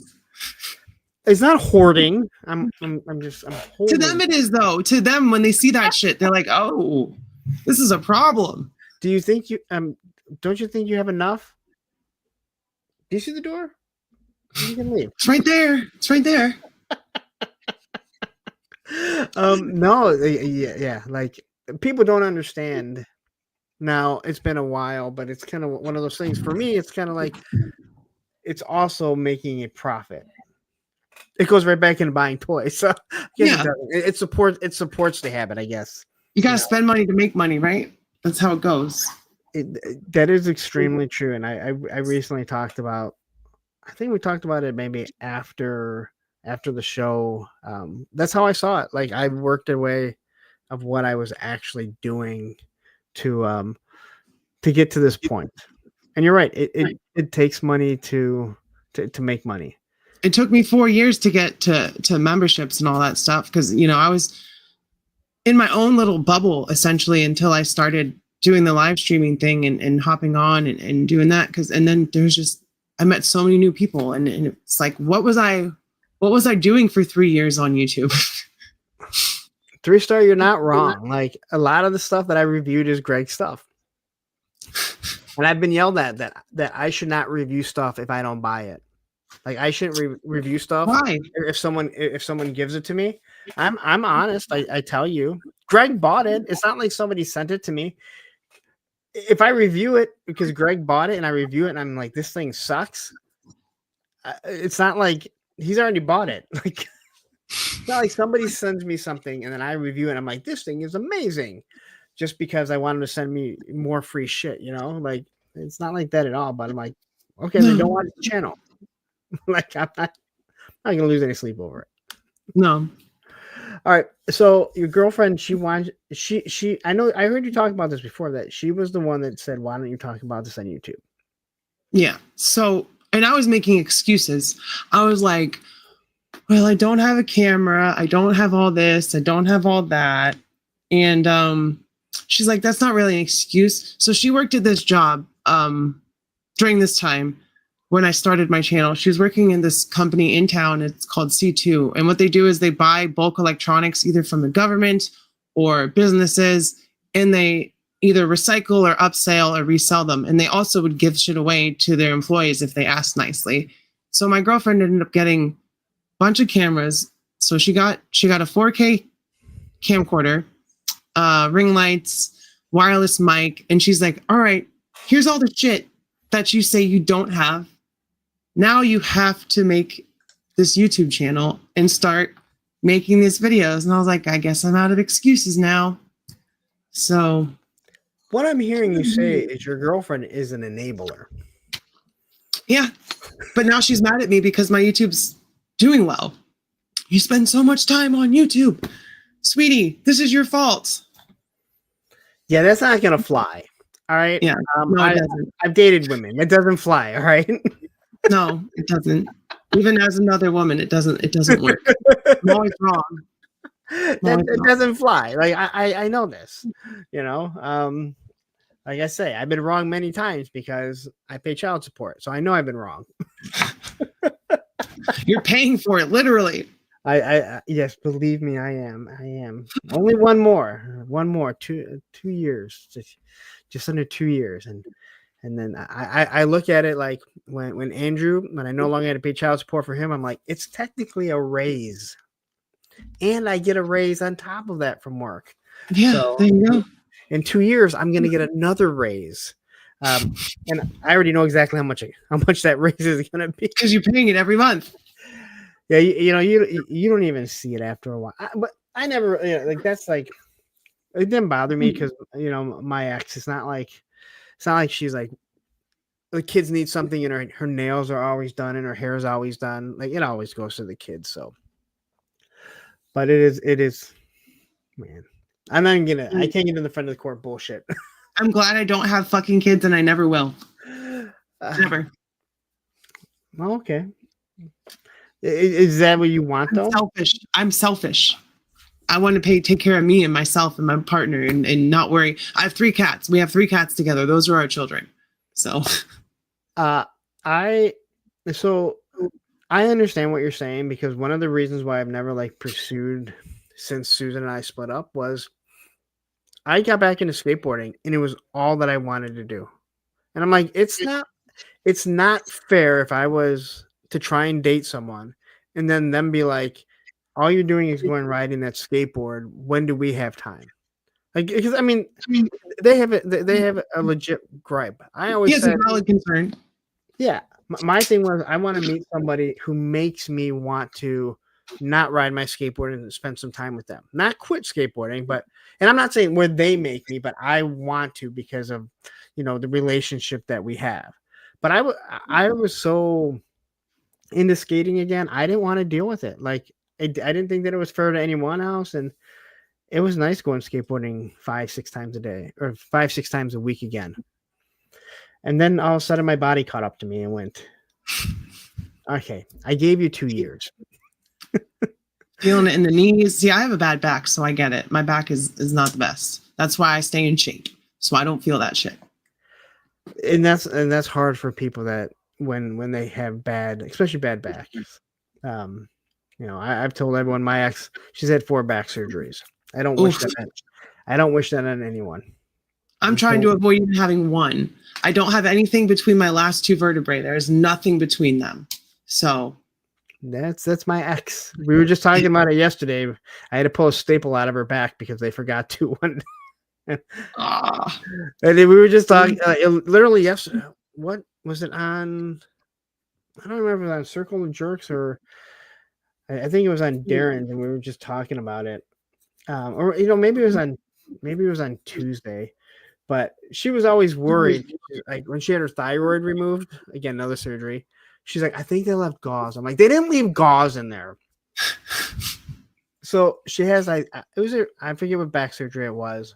I think it might have been her second one. And she was like, I think there's a staple in my back. I'm like, they did not leave a staple in your back. She's like, come here and look. And I'm looking, I go, they left a staple in your back. She's like, you need to pull it out. And I have a very weak stomach.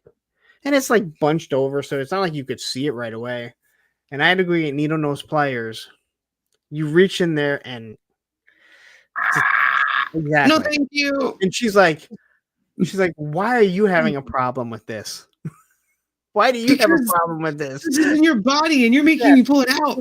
She's like, it's in me being pulled out. You're the one. Exactly. That's the problem. I'm squeamish. I can't do that shit. I'll pass out. I was almost there for her first back surgery. She thought I'd pass out when we had the kids, because she's like, "There's no way you're gonna be able to watch it." I had no problem watching the kids be born, and I think because it's part of you, right? It's like it's watching them. You're watching your kids come. It didn't bother me at all. Like, I never had a problem. Though other things, that was bad. Yeah. Explaining what was wrong with her back and explaining it like a jelly donut. Yeah. No, it's exactly. No, thank you. We were sitting there. I know this about me now. We were sitting there, and this is her first back surgery. She's in so much pain. Doctor, he's explaining. We're looking at the MRI. I don't see anything on the MRI. It's black and white. And I'm like, I don't see it. And he goes, imagine it's like a jelly donut, and it's squished, and all the jelly's coming out and it's pushing up against the nerves. He goes, it's probably one of the most painful surgeries, but one of the easiest ones to do. And I'm like this, and I'm looking, and I think I was asking so many times. And I go, how much time is she gonna be out of work? And he goes, probably 6 to 8 weeks. And I go like this. And Susan goes, the first thing I think of, I know it's going to be difficult, but we're going to be okay. And she said, and then you looked up and you were just white. And I just bolted. Oh my God. You ran away. Okay, Matthew says the jelly donut analog has been refuted. It's a terrible analogy. Hey, I'm just telling you what the neurosurgeon said, No Matthew. wonder you went white. It's terrible. Yeah. You're like, I gotta get out of here. Talking to my wife's back like it's food. What the heck? Exactly. All right, so you get into YouTube, you start building it up. How did it how does it all come about? Other than you're doing a couple reviews. What are you watching? When do you start doing live streams, and when do you start becoming part of this community?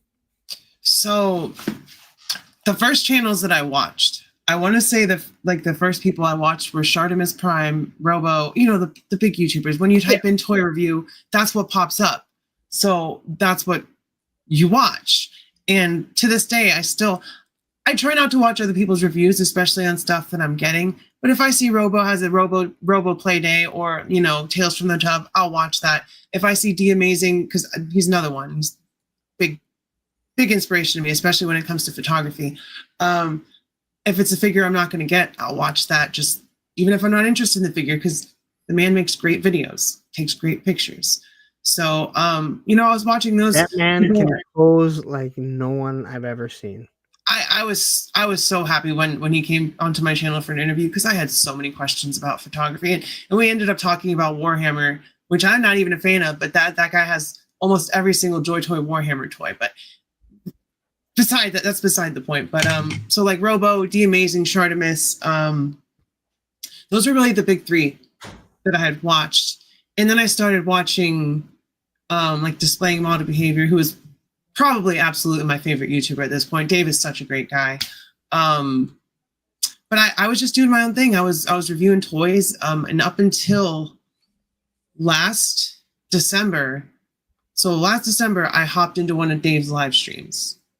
So I got in the chat. That was the first one I had really got, because I would comment on a video. I'd be like, that's cool. Or I'd just like the video and watch it. I wouldn't give any input. I would just stay in my own corner of YouTube. And I was steadily getting subscribers. I had 500, then I had 1,000, then I had 1,500. And then about midway through last year, I hit like 20, 22, 25. And that's when I was like, okay, this could actually, I've got cat hair all over me. That's why because my cat wasn't there. That's why I keep touching my face, because I keep feeling the fucking cat hair. But it's everywhere. It's like floating around me. She was over there. I don't know what she was doing, just making noise, knocking toys over. But I hit that 2,200 and I was like, this could actually go somewhere. Let me start trying to push this. And that's when I, started really thinking I could make something of it. And then around December of last year is when I started going to live streams. And then I met Abby from Figure Fight Club around January, February. And I still hadn't done a live stream. I still hadn't gone live.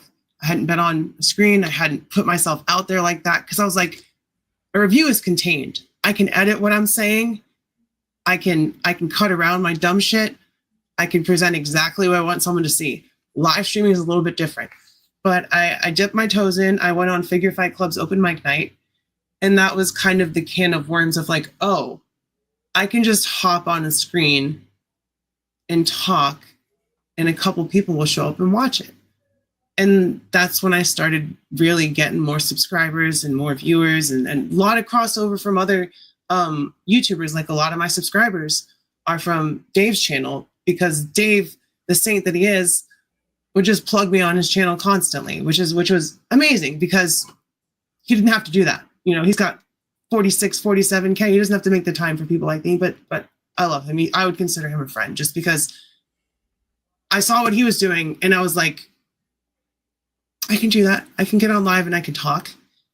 And fortunately it's working out. So it was kind of a self-contained bubble until I had a couple people push me to be like, you can do more. There's people out there that want to hear your opinion that are also doing the same thing you're doing. So it's a little different. So Red Nam says Larry's face as he's trying to hold his opinions on toy tubers. I'll say this. She did not say any toy tuber that I have a problem with. Okay. There are some that, yes, I would have. I'm very careful about who I put over. So No, and again, like for me, everyone that you said, they are non-controversial, and that's a good thing. If someone said me, I know there would be guys that roll because I'm not liked by everyone, and that's perfectly fine, right? We don't know. I want to. There's a lot of YouTubers, toy tubers in here that say, "Hey, why can't we all just get?" I don't want to like everyone. All right, I don't want to like everyone. If I know your personal opinions about some shit, we will not get along in real life. So I don't, But no, and I've told this story numerous times. I don't really watch Dan Who all that much, and I don't watch displaying model behavior all that much. But I happened to be watching Dan Who one day, and he had displaying model behavior on, and he said an analogy that I use all the time, and it was during some sort of drama going on, as always. And Dave said, he goes, it doesn't make any sense to me because if you start a new job, and again, I'm paraphrasing, you collect G.I. Joe, but you're walking as they're introducing you and you see someone has Teenage Mutant Ninja Turtles on the on the desk. You're gonna find your way back over there to talk to them because you can see they might collect toys, and now you're friends and you're collecting toys. But you get on YouTube and you're into Marvel Legends, and then someone's into Power Rangers, you're like, fuck you, Power Rangers are stupid. So dumb. Because you don't have to watch the channel. Now, again, people are probably going, you have a hell of an opinion, and you're right. But I thought it was such a good analogy because it's true. Like if I was working somewhere and I saw someone had, Power Rangers toys, I'm probably going to make my way over there to be like, hey, you collect toys. And next thing you know, you have a friendship. I'm never going to collect Power Rangers. They don't interest me, but there is something there. But for some odd reason, you get on YouTube and you're like, yeah, this is a stupid Power Ranger channel. That's Turtles. Turtles are for kids. It's weird. And I thought he put it so well. And it's something that I've always remembered to kind of use. I probably didn't say it nearly as well as he would have, though. The thing that I like to say is we all have at least one thing in common, which is toys. And if you go back from there, you're bound to find more than just one thing in common. You may not agree on everything, but chances are because you have toys in common, you're going to like comic books, you're going to like pop culture, movies, Marvel, Star Wars, all that stuff. It intersects. So when you start putting yourself in a box against other people, you're automatically cutting out a group of people you could just talk to, which is stupid, So I get it. I think that's a great analogy. It's like, don't start shit at work. If that's your job, But it's really easy. It's really easy online. And again, if I'm one of those people that's I hate drama. Actually, Viper Scout put it the best one day. He goes, I love drama. I just don't want to be part of it. Yeah. And he never is. It's fun to watch, but from the side, not connected to it whatsoever. And I've been part of it more than I would like to admit. But again, I sometimes feel like I'm Captain America when he says when he says to Tony Stark, I wish I could just walk away. I just can't. And then Tony Stark's like, no, you don't. He's like, yeah, I don't. I'm kind of the same way. I kind of wish sometimes I just didn't have to open my mouth. But if I really didn't want to, I wouldn't have to. Exactly. So we can say we don't want to, but then we start talking and we're like, oh, that felt good. That felt good. It's one of the that's the thing with live streams.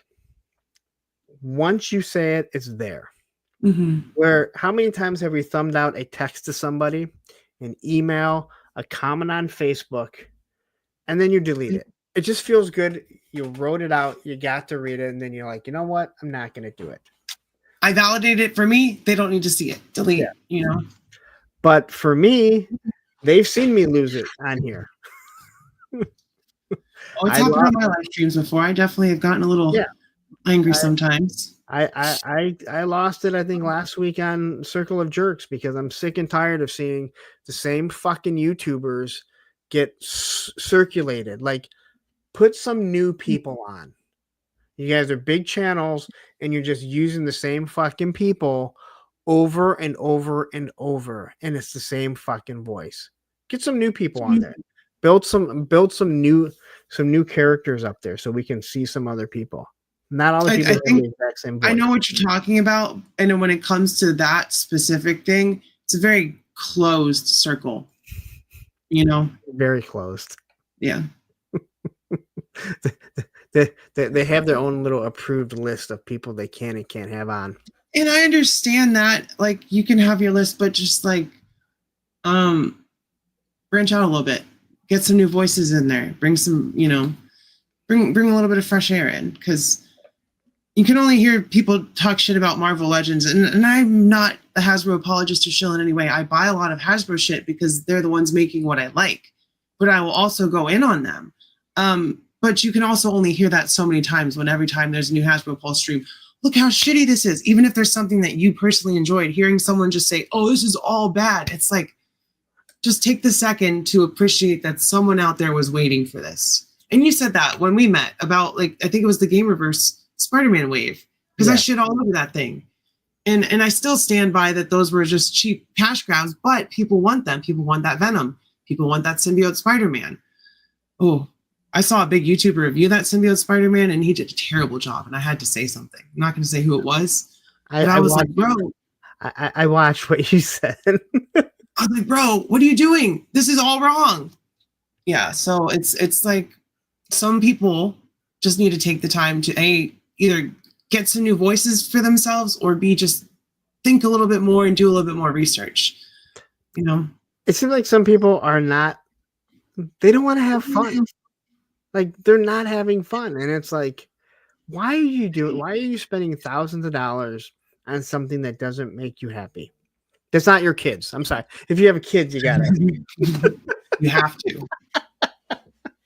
You know, it's one of those things where it's like, well, if it doesn't make you happy, then find something else to spend your money on. There are Moth-X Marvel, you know. There's other Marvel figures if you don't want to fuck with Marvel Legends, but just don't talk about them, you know. Negativity sells, because if you're not super, and it's funny because I get both. I get, you know, you don't ever criticize anything, you're a total shill, and it's like, really? Because the person above you said you're negative about everything, and the only figures that you don't put down are mythic legends. Yeah, I said mythic legends because that's what that person said to me.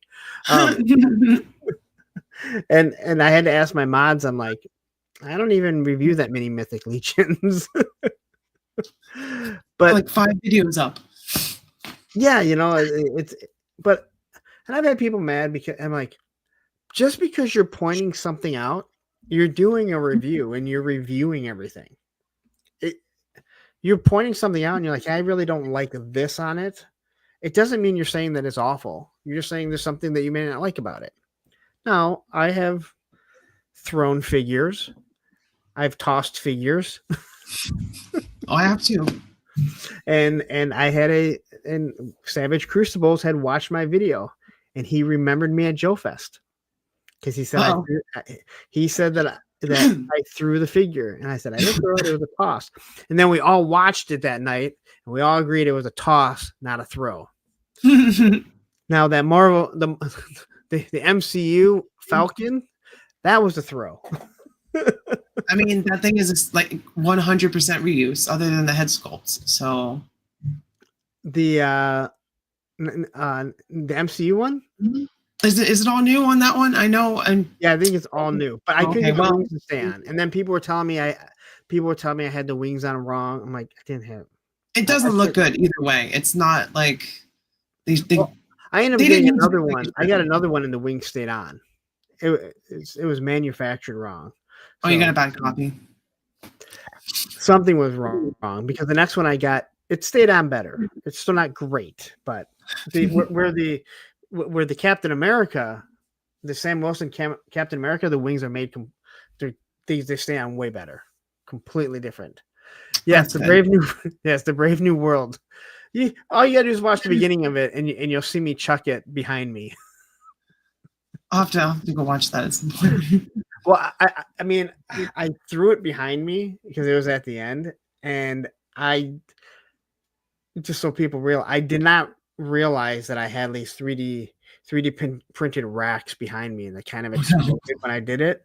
Because I wasn't like I don't plan on throwing anything, or like I'm giving my recap, and I lost it, and I turned around and I chucked it, and it was instantly the moment it hit, I went shit.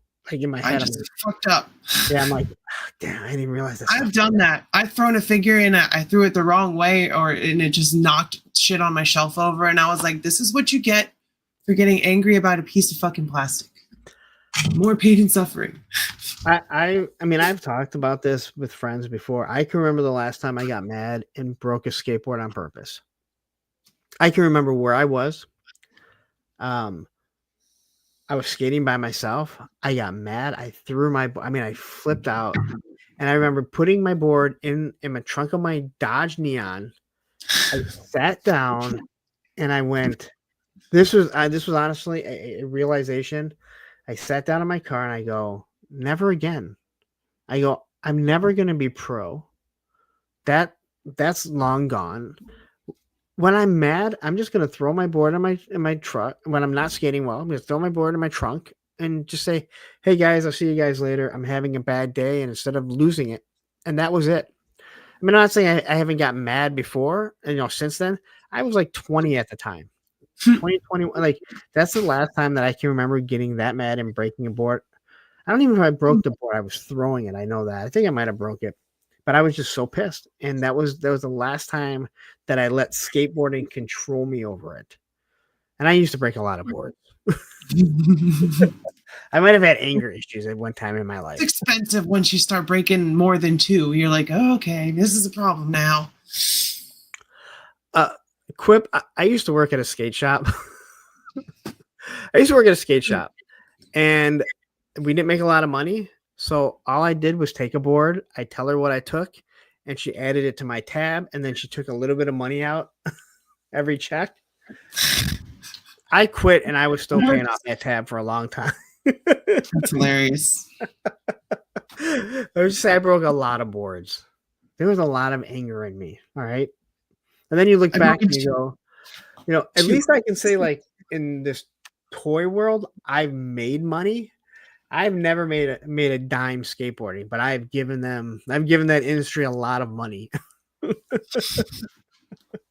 But anyway, so where do you see you wanting to take your YouTube channel from here? I mean, I want, like, obviously I want my channel to grow. I would like for it to be my job, like, because I have a part-time job. I would like it to be an actual part-time job but that's not going to happen anytime soon. But, I would like to be making money off of this just so I can pay for toys. Because right now I'm taking a break from buying most things, focusing on bills, getting a savings back up.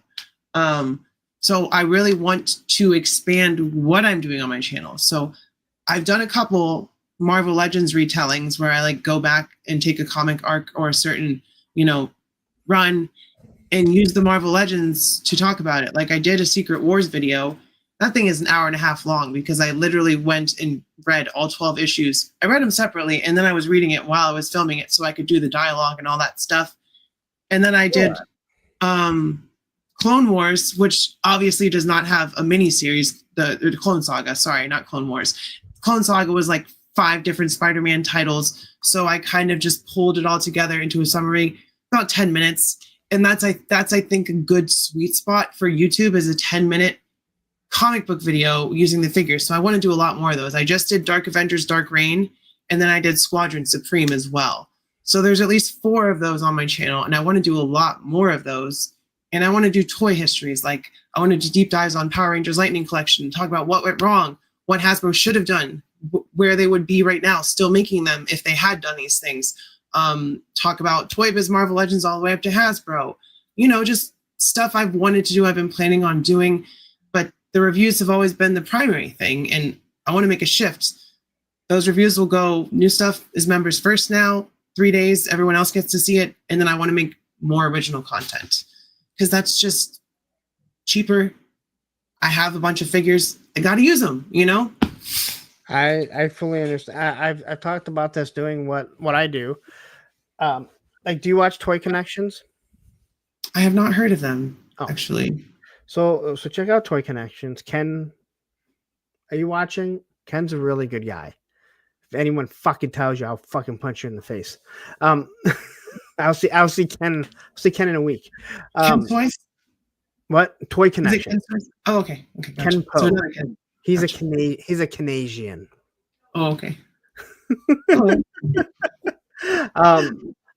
No, and it's Toy Connection with a K. So he does a lot of toy histories, and he's a perfectionist. Puts a lot of time into it, a lot of work, wonderful things. He did a Von Erich story about the Von Erichs from wrestling. And timed it perfectly for when the movie was coming out. The Zac Efron movie? What? Yeah. Yeah. So he timed it perfectly so it came out at the same time.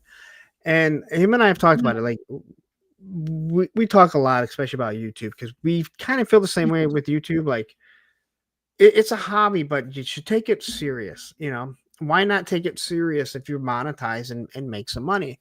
Where what I'm doing when it comes to reviews, and I'm spending $25 for a figure. You normally don't make that much money back, but I have a finite amount of time.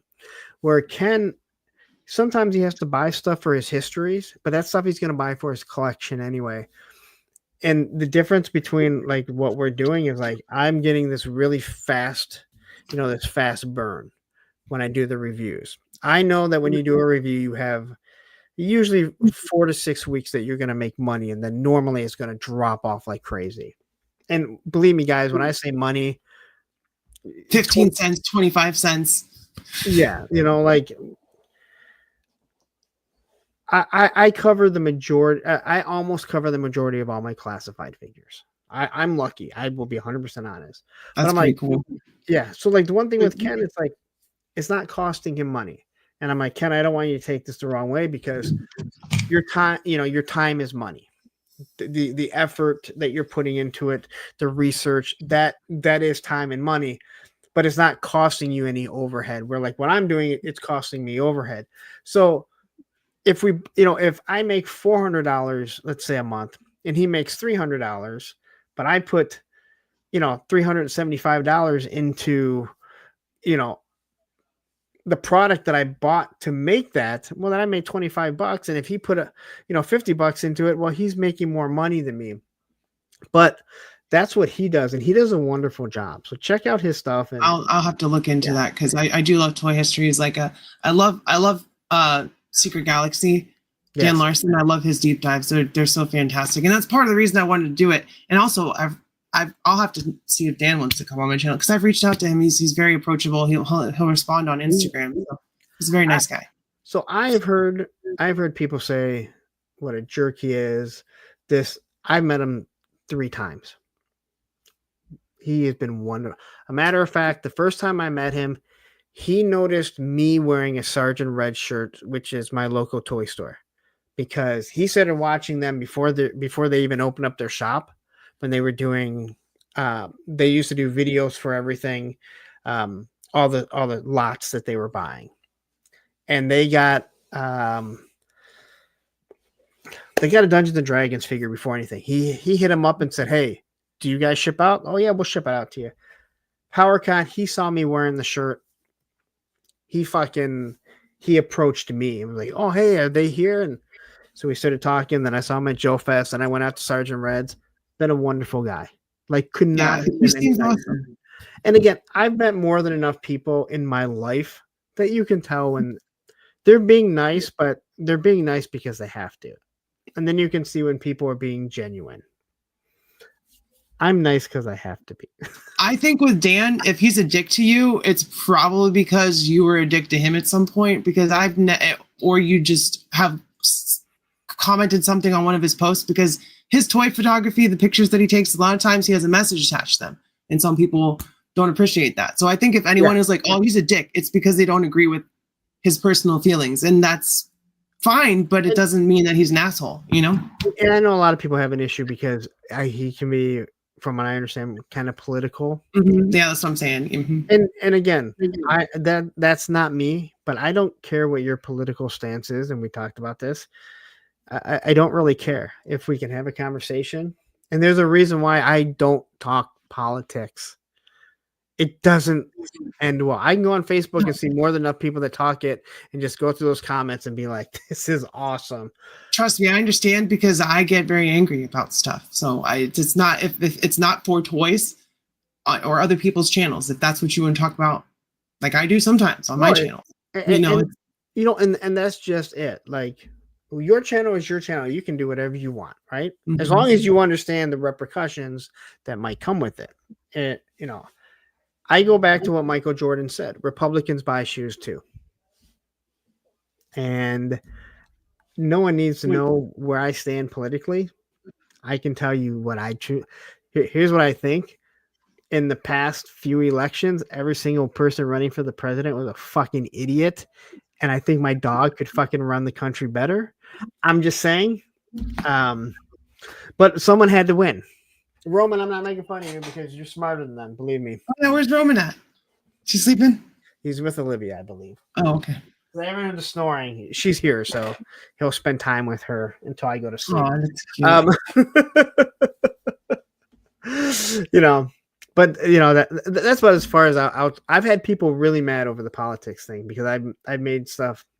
Recently, I said President Trump, and I had someone come in and they said the only people that call him President Trump are people that voted for him. And I go, he's the president of the United States, whether you like it or not. And it's called you respect for that office, whether you respect the guy or not. I said President Biden, but I also say Biden. I said President Obama, President. It doesn't fucking matter. That's their fucking name. And I still say President Biden or President, It's a title. That's all it is. It doesn't mean that you like them. It doesn't mean that you respect them. It just means that that's the title that fortunately or unfortunately they have. You respect the title of that office. Whether that person has respect for people or the office themselves, that's completely up for debate. But, and that's as far as I'll talk about politics. I understand. I've had people mad, and I've had people leave because they thought that I said something about someone, and I'm like, that's not what I said at all. It's a very uptight time. Everyone is on edge, so it's just like. It is. And again, it's one of those weird. It's fun to watch on Facebook when you're not part of it. Sometimes you want to put your opinion there, and there are some. See, that is why I've learned. You know what? This is where you don't go. This is where you choose. This is not where I'm gonna die. You're stronger than me. At least I keep most of it on my Instagram, but you're stronger than me. I love when I watched people, my buddy Tony, not Tony's face, because he's not that smart. My buddy Tony that I skate with, one of the smartest people you could ever meet. And I've seen him make comments or he'll make posts. And I'll watch somebody say something to him. And all I know is that if you're ever going to go up against this guy, you better have all your facts straight. Get your books out. Get your fact checking. Yeah, he will systematically annihilate everything that you said with a smile on his face. And you will come back because you think you've outsmarted him. And then I'll watch him continue to do it. And you're going, just stop. Just like how deep that hole is. Stop digging it. Yeah, you feel like Apollo's trainer when he's telling Rocky to throw in the fucking towel. Throw the damn towel. Throw the damn. Stop. Oh, but on the other side, I love arguing with those people because it makes me feel at least 10 times smarter. There's a lot of dumb people out there. Yeah. But you know what? When you start arguing with someone that's dumb, they think that they're always right. So no matter you never win. You don't win, but But I also watch people. Again, if you're hate watching this channel, and that is fine. And if you do the dislike, that's fine also. I watch people argue with Baldy, one of my partners on Circle of Jerks. I watch people argue with him, and I watch people think they get the better of him. And all I can say is I'm watching it, I'm going, you realize that he is laughing the whole time because he is the ultimate troll. He doesn't really give a shit.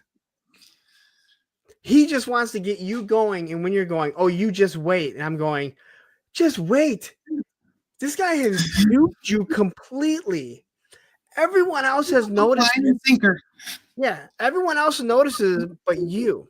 And you like, just wait. Just wait. You want to know the funniest thing? So Reddit is a fucking cesspool. Reddit is awful. And I don't dipping my toes Reddit too often. I've been dipping my toes. What's up? How are you? One of my subscribers. I've been dipping my toes back into the Marvel Legends subreddit, and someone had a Maximum Spider-Man that had horrible paint applications on the chest. The web lines were off. The spider was off center. The legs weren't even. And people were like, oh, it's not that bad. It's not. And I was pointing it out. I'm like, as someone who has reviewed this figure, I know what it should look like. And this is all wrong. And I was getting downvoted to hell. And then someone was like, oh, you have a channel. Who cares? And I was like, well, since you asked, I'm at like 3.5K. And like 2 seconds later, their post was deleted. And I was like, that's what I thought. That is what I thought. Not to toot my own horn. It's not an ego thing, but they asked. So I said, well, that many people. And they bitched out. I know, like in the G.I. Joe channels, I have to really watch on Facebook because you want to grow your channel. I also cannot resist going, Google is your fucking friend, dude. Stop. Don't fucking come in here and clutter up all of our Facebook accounts because you don't want to take a couple seconds to fucking Google. Because here's the dumbest fucking part. The device that you're on right now asking, you could ask the same fucking question to Google and not waste my fucking time or everyone else's. They won't do that. They'll never fact check themselves. Never. Yeah. Never. And I have to watch it because I want to grow my channel. But then you also have to ask yourself, do I want this person? But I try never to say really like who I am. Like if I post a picture, it always has my logo. But I wait for people that will say, oh, hey, I love your channel. And then if somebody asks, then I kind of like, oh yeah, I have a channel, whatever. Or I'll let other people post it. That just, that's nice to see when someone.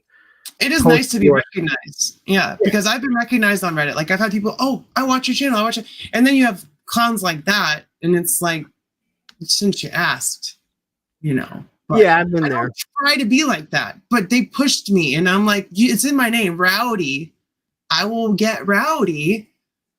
And I will be a little rambunctious. And I will make you look a little silly if I feel like it. So.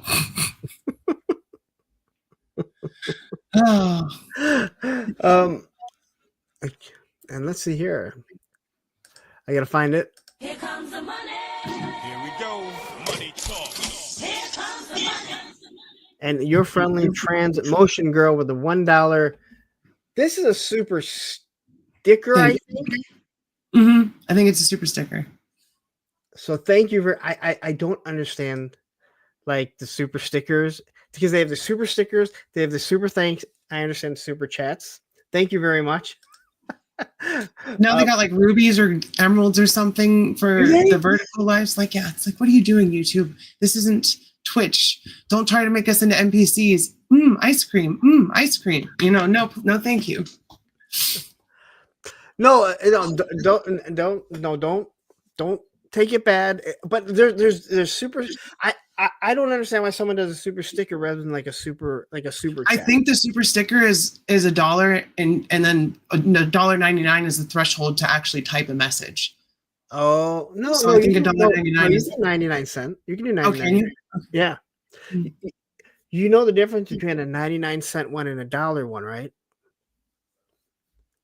If you get a 99-cent, $1.99, $2.99, they're on an Apple device. If it's an even number, like $1, $2, They're on an Android or Windows device. Apple's getting that cut. Put that shit together. Though you can put in how much, because Darren like does like 277 for down south 77 all the time. So he does so you can put stuff like that in. But when you see the 99 cent, like, and it's coming from an Apple device. When you see it, the solid number, the even number, it's coming from. You know the worst thing? You can't even become a channel member from your phone, an Apple phone. You have to go on desktop. So, Darren, I think I just mentioned this, but God, this has been going on for 20 minutes. A skunk or something. No, not something. A skunk sprayed outside and my window was open. I've just been smelling fucking skunk for the last 20 minutes. So Dave here, Triple D's Dungeon Dave, he tried forever to become a channel member because he uses an Apple. They're supposed to be rolling it out. This was a year ago. They were supposed to be rolling it out. There is some way that if you go to your channel page and you take the actual URL, you can post it in your description, and that's how someone on an Apple device can subscribe. Okay. It's absolutely convoluted as fuck. Yeah. Again, like I understand how Apple is, where like to have your apps, they have to meet their standards, but it's YouTube. It might be the biggest video platform in the world. I'm not sure. I'm pretty sure it is. Pretty sure it is. Here we go.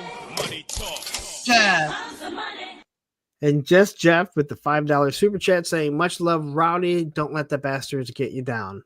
You know I don't. You know I fight the bastards. Jeff, I would like some love too, but it's okay. Jeff's awesome. I like Jeff. He doesn't hang out with the best crowd of people, but just kidding, Jeff.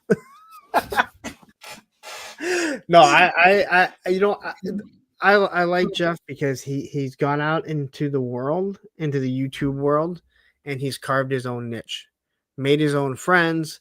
He didn't just try and stick with one group, and him and I talked about it a lot, when he came on the show, and it was a good show and other endeavors. So thank you. Triple D says, "Rowdy, you can request a desktop page on your phone and do it that way." Yeah, that's the other way you can do it. It's just you have to like make sure you type the URL in your browser and make sure it doesn't send you to the app. It's such a pain in the butt. And Matthew says, "Jeff hangs out with me. What are you saying, Punk?" Dang. I think I said it. Who's your moderator? Don't piss him off. Here comes the money. Here we go. Money talk. Here comes the money. And Allison Troy with the $2 super chat saying, "What Marvel comic stories will Riley do next?" Give me some ideas. Someone told me Civil War, but that is a fucking undertaking. That will take me a long time. So give me some ideas. I don't have to just do Marvel Legends. I have a whole shelf of Star Wars stuff. I have Power Rangers. We have Boom Power Rangers, which I haven't read any of. So give me something good to read and I'll talk about it. I have Gears of War. There's a whole Gears of War comic run. There's a bunch of stuff I could do. I want ideas. I want to know what people want to see.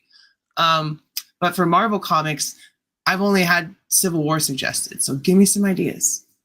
But that would take me at least a month to prepare for and do everything. So. But you know what? So long form stuff, YouTube loves, and I know it'll make you more money. And again, before people, I know when people hear, "Hey, it makes you more money," people kind of roll their eyes. But it's like, if you're already monetized and you're making money, why not try to leverage that and make as much as possible? I've had people criticize my reviews that they're too long. People like my style. There's a reason why I haven't changed my style. I've evolved it. I've tried getting better, but people like my long format. If you don't, go watch B's Battleground. He covers everything in usually about 8 minutes. You never see his face. He's got the deep voice. He always has it first. All right. Great guy. great. He doesn't call himself a reviewer. He says he doesn't do reviews. He just overlooks. Great guy, right? Go watch his stuff. I've heard people criticize criticize the way that I articulate things and stand them. Well, go watch D Amazing. He does an amazing job. Yeah. Like literally, it's not everyone can be him. Yeah. I think I do a pretty good job getting figures on 1 foot. When people tell me, oh, I got 2 figures sitting right here that have been on 1 foot for quite some time. And everyone that uses stands are stupid, just so you know. Stands are stupid. If it doesn't balance, it's a bad figure. No, I'm just kidding. You're a bad poser.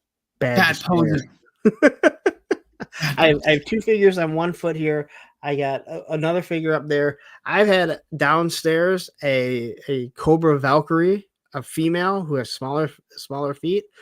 She's been in a running pose for about 3 months now. Doesn't fall Are over. those on those Scarlet feet? Because I will be fucking impressed if it's the Scarlet body. Okay, okay. No, not the Scarlet feet. No. These are terrible.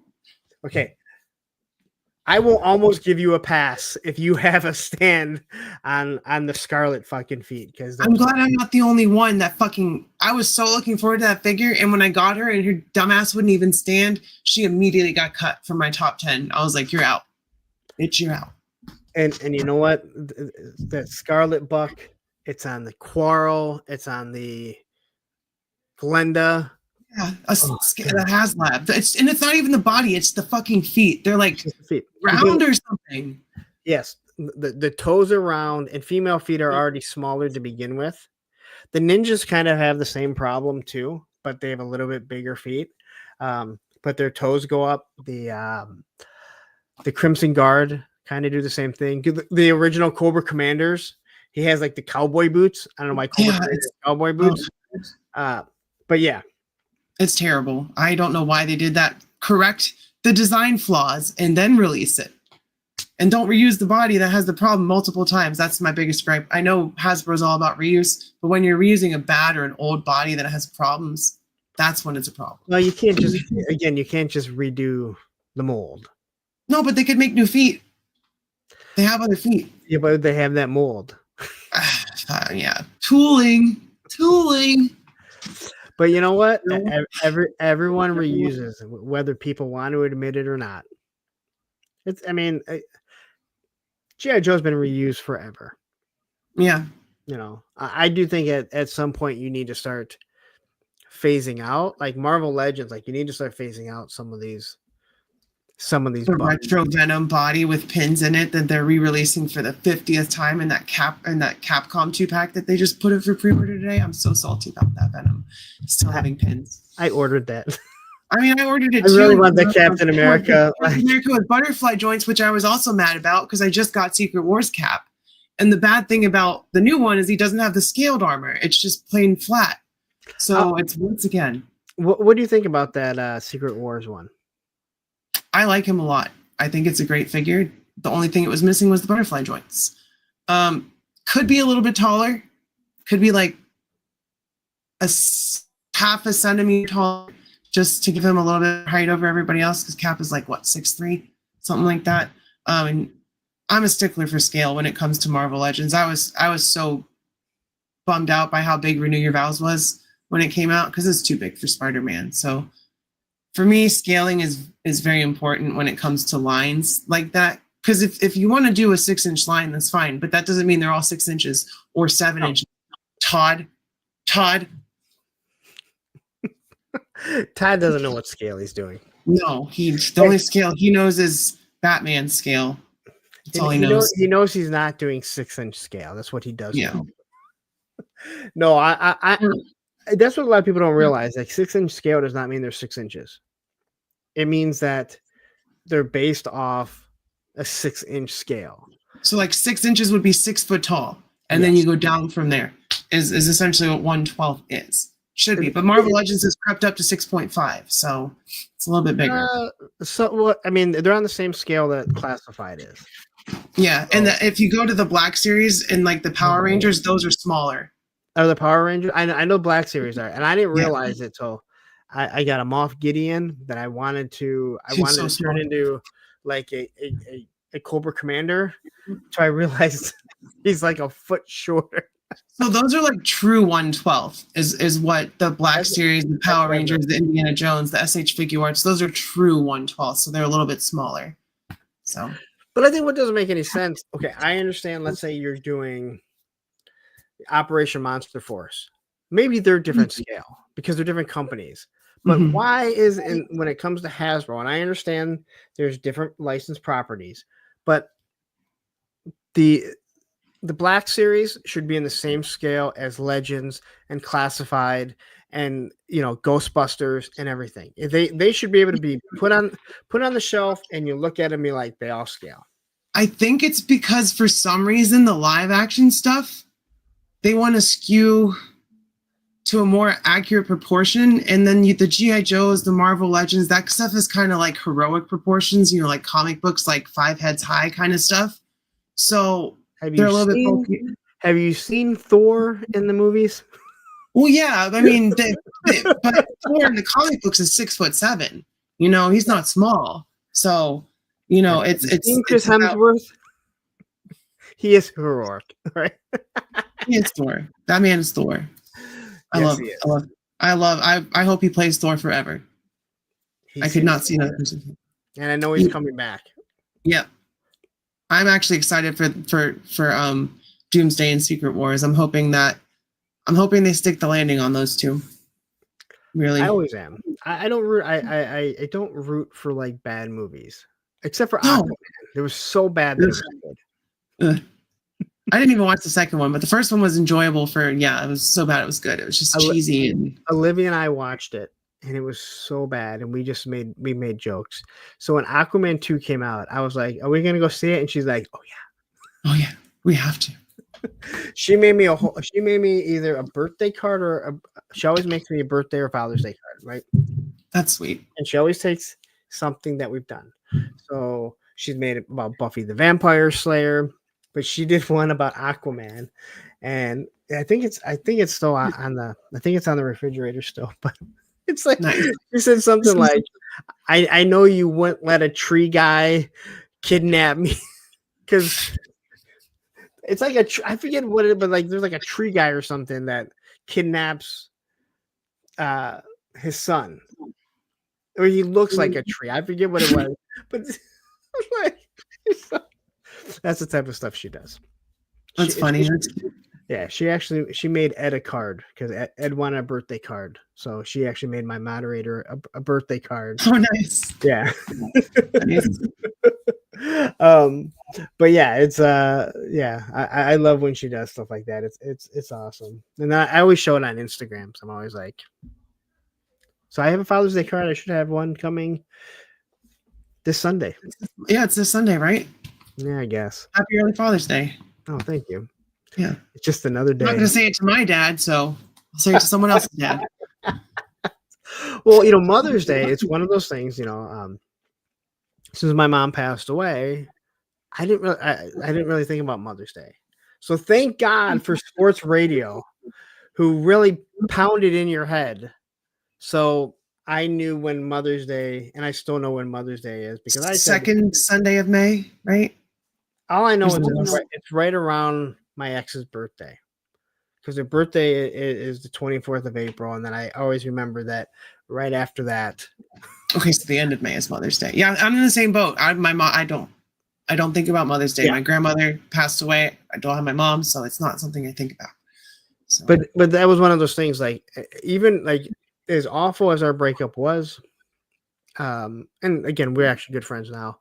I always said my kids will never go into Christmas, Mother's Day, or her birthday without something to give to them, because her mom and our issues were not their issues with her. She should have something from them. Absolutely. Yeah. What is aggravating is that my kids don't fucking put any work into it.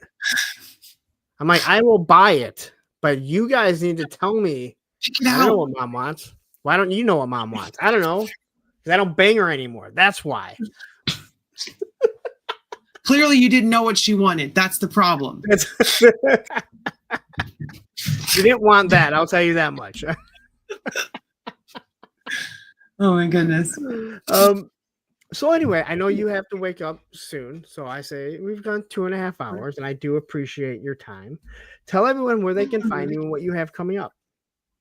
Well, Rowdy Riles at Rowdy Riles is my YouTube. I'm just doing me. I'm live streaming. You what? You want to rephrase that? No, I don't want to. I don't want to rephrase that. I'm just doing me. No phrasing needed.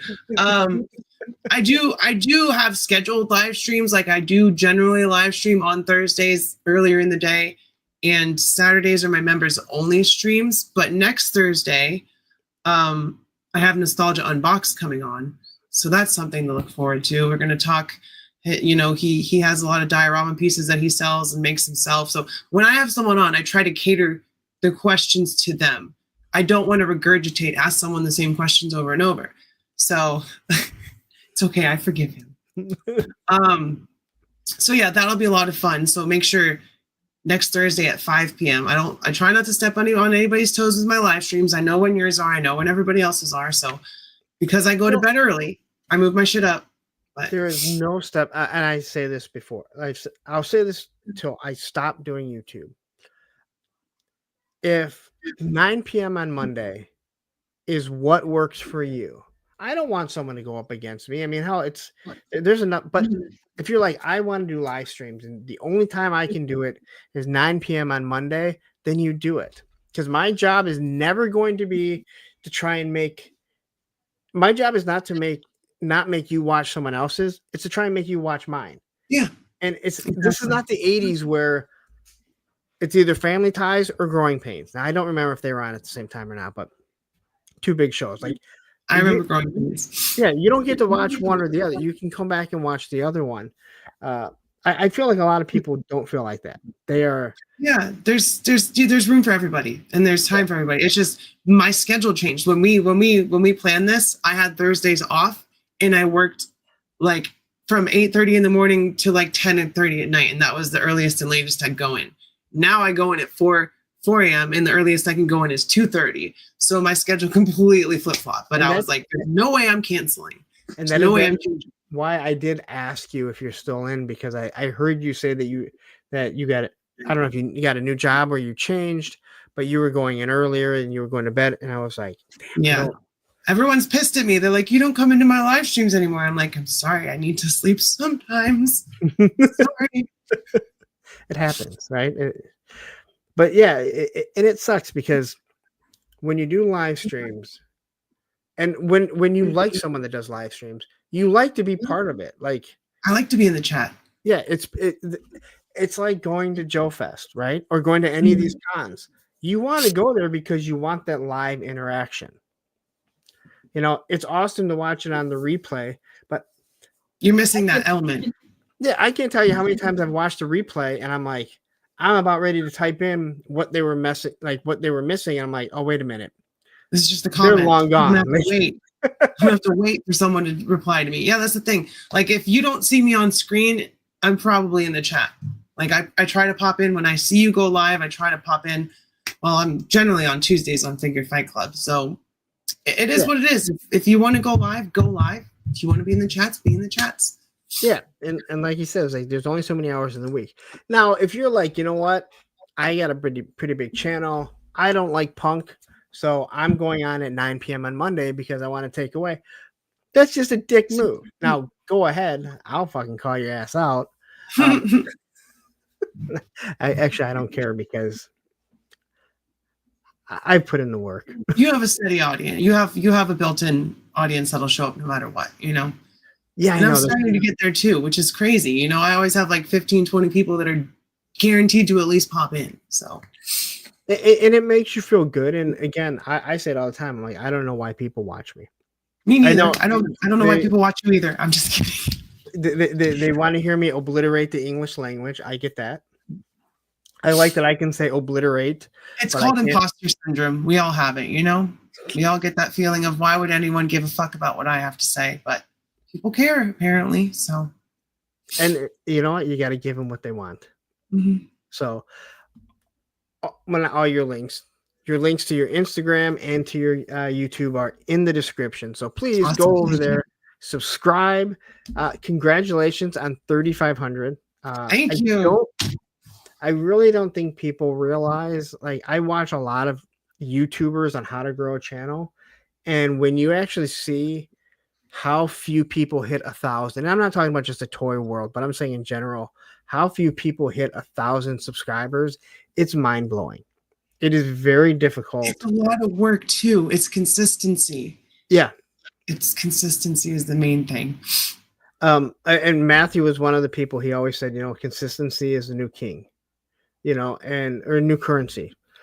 And I always tell people, I go, if you want to start doing live streams, the best advice that I can tell you is pick a day that that you can go live almost every single week.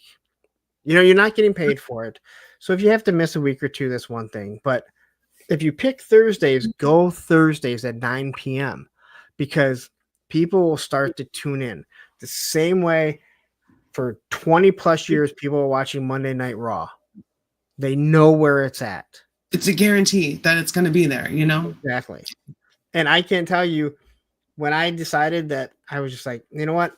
I just need a Monday breather a couple months ago. And Tony's messaging me going, there's guys in the chat. I sent out a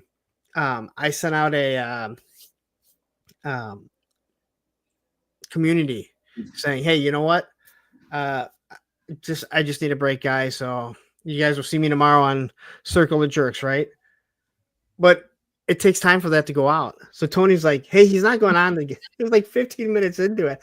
I'm downstairs watching TV with Olivia, and I go and so that made me go tune in after Tony texted me, and I was like, probably should have watched it, but I wasn't even thinking. I was like, no, there's like 15 people sitting there waiting for me. Oh my goodness. Like, oh, sorry. I think was that like 2 months ago? Yes, it was right. Yeah, I think I remember when you said you were going to postpone it, and I was like, well, everybody needs a break, so enjoy it. And that's because I went live the day before with Ed from Joe Fest, and then I was going live the next day, and there really wasn't that much to talk about. But I'm just like, you know what? I need a breather, and I need to sit down with Olivia. It is tiring. It is draining. Sitting and talking it's fun, but it's tiring. I'm not going to say who it is, but I had another guy on here for Thursday with a friend, and we got done and we were talking. He goes, does it bother you when people just say how easy YouTube is? And I was like, well, what do you mean? He's like, when people are just like, oh, anyone can go do that. And I was like, not many people say that, but yeah, they don't know how much work we put in. And I always say, like, you look at this here, no one cares how much time I spend in here putting slides together, doing reviews. They don't care how much you do. They don't, like, you watch a movie, you don't care how much time it took Hugh Jackman and Ryan Reynolds to put Wolverine and Deadpool together. You just wanted to be entertained. Mm-hmm. Right? You don't care, but it's also you guys don't see it. And most of us, I can't say everyone, most of us put a lot of time into this. And we do it because we love it. But people can tell when you don't, and that's when you don't get subscribers. That's when you just, so if you're just here trying to make money and you think that just putting out a 5-minute review of a figure is going to get you somewhere, it's not. You have to put in the work. You have to do your research. You have to have a personality. And I'm not saying people outside of this don't have a personality, but I see a lot of like smaller YouTubers just, here's this figure, here's its accessories, this is what it does, have a nice day. And it's like, I want to tell you what you should be doing, but you'll learn when you don't see. Some people, some people, they just want to, hey, I just want to go on, I just want to talk about it in my own way. And that's fine too. Yeah. You're right. And I've told a lot of people, I go, hey, have you tried doing this? And they're like, I don't really care. I'm like, all right, well, and then a year later you see them and their attitude is completely changed because they've seen this growth, right? They've seen this uptick in them and everything. And you're not trying to be a dick. And I've reached out to numerous people. Darren, 3-star draw, he can tell you. I've told him numerous things like, hey, do you mind if I just give you a little bit of constructive criticism? We're friends. And I'm one of those people, and I will do it to anyone. I will do it for anyone. I won't. Just because I made the mistake for a year, why should I watch somebody making that same mistake that I was do it for that long? I already know. Maybe, hey, have you thought about trying this? Just because it took me a year to figure it out, why should I hold that back from someone? Yeah. People love gatekeeping. I love helping. Like, I'm not going to say that I'm a bigger channel, but like I've had, some smaller creators on to talk to them, interview them, because I want their content, because I truly believe in what they're doing, to get out there to other people. And while subs doesn't matter for like, it doesn't make you cool, but it does mean that people get to see what you're talking about. And the more subs someone has, the further their content goes. And that's really the main thing with growing subs, and why I push it for other people, especially, is because I want people to hear their voice, just like people have heard my voice. So it's nice to help put people over, and also to be put over, Yeah. And and I say this, and this is why I was saying earlier how like we're watching some YouTube groups, they just keep putting the same people on over and over and over. You're not growing the community. Where if the community grows, I don't worry what my spot is. My job, like I said, is to make you want to watch my content. If you decide to watch Darren's over mine, that's fine. Like, you don't have to choose one or the other. But as everyone else grows, in theory, you should be growing too, right? It should be cyclical, not cyclical, but symbiotic. If you're interacting, if you're doing the work and your friends are growing, you should be growing too, because that's what friends do. They help each other, and the community supports people they like. And I see a lot of the same faces in all the chats, and that's because they genuinely like what people are saying, and they just want to hear more of that, And it's great when you start to see the crossover. Like you and I, in all honesty, you see the content I do, we don't really have a lot of crossover when it comes to the content, other than I think Maximum Spider-Man is awesome. I do too. I agree with you. See, look, I said I changed your mind. I told people, like, get in hand before you start just obliterating. I didn't think I was going to like that Maximum Hulk. I'd love that fucking figure. I got it for $5, so I can't complain about that. Like, if I had paid $60, I would have been a little bummed. But $5? I paid $60. I think I made $59.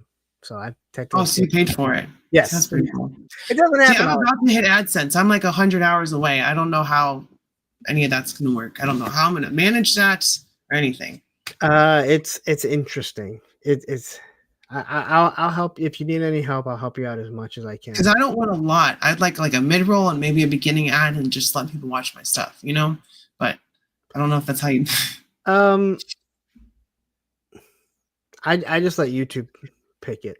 You love YouTube, but I remove it off live streams.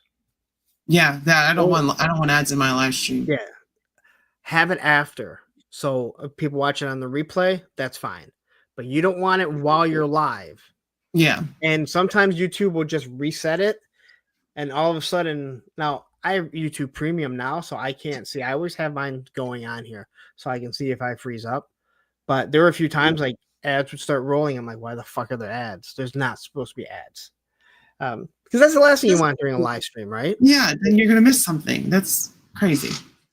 But yeah, so it's one of those things. And I if you have any questions, I'll help you out as much as I can. I'll definitely reach out when I get it. I'm sure they'll give me a message here next 2 weeks, like, hey, you can apply for AdSense. Then it's a whole other can of worms. It's really stupid because you can't do it ahead of time. Yeah. And I had AdSense from something else that I did years ago. So my account was already made, but Tony's Figs, he was getting to that point, and I was like, he got monetized, but you cannot sign up for AdSense till you hit that $100 mark, which doesn't make any sense. Why can't I sign up for it now? Until you hit a pay threshold, you can't. Yes. Once you already hit that, so I'm good.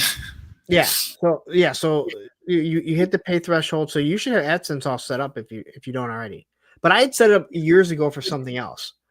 I set it up years ago for something else, so I couldn't figure that out. I'm like, what the fuck?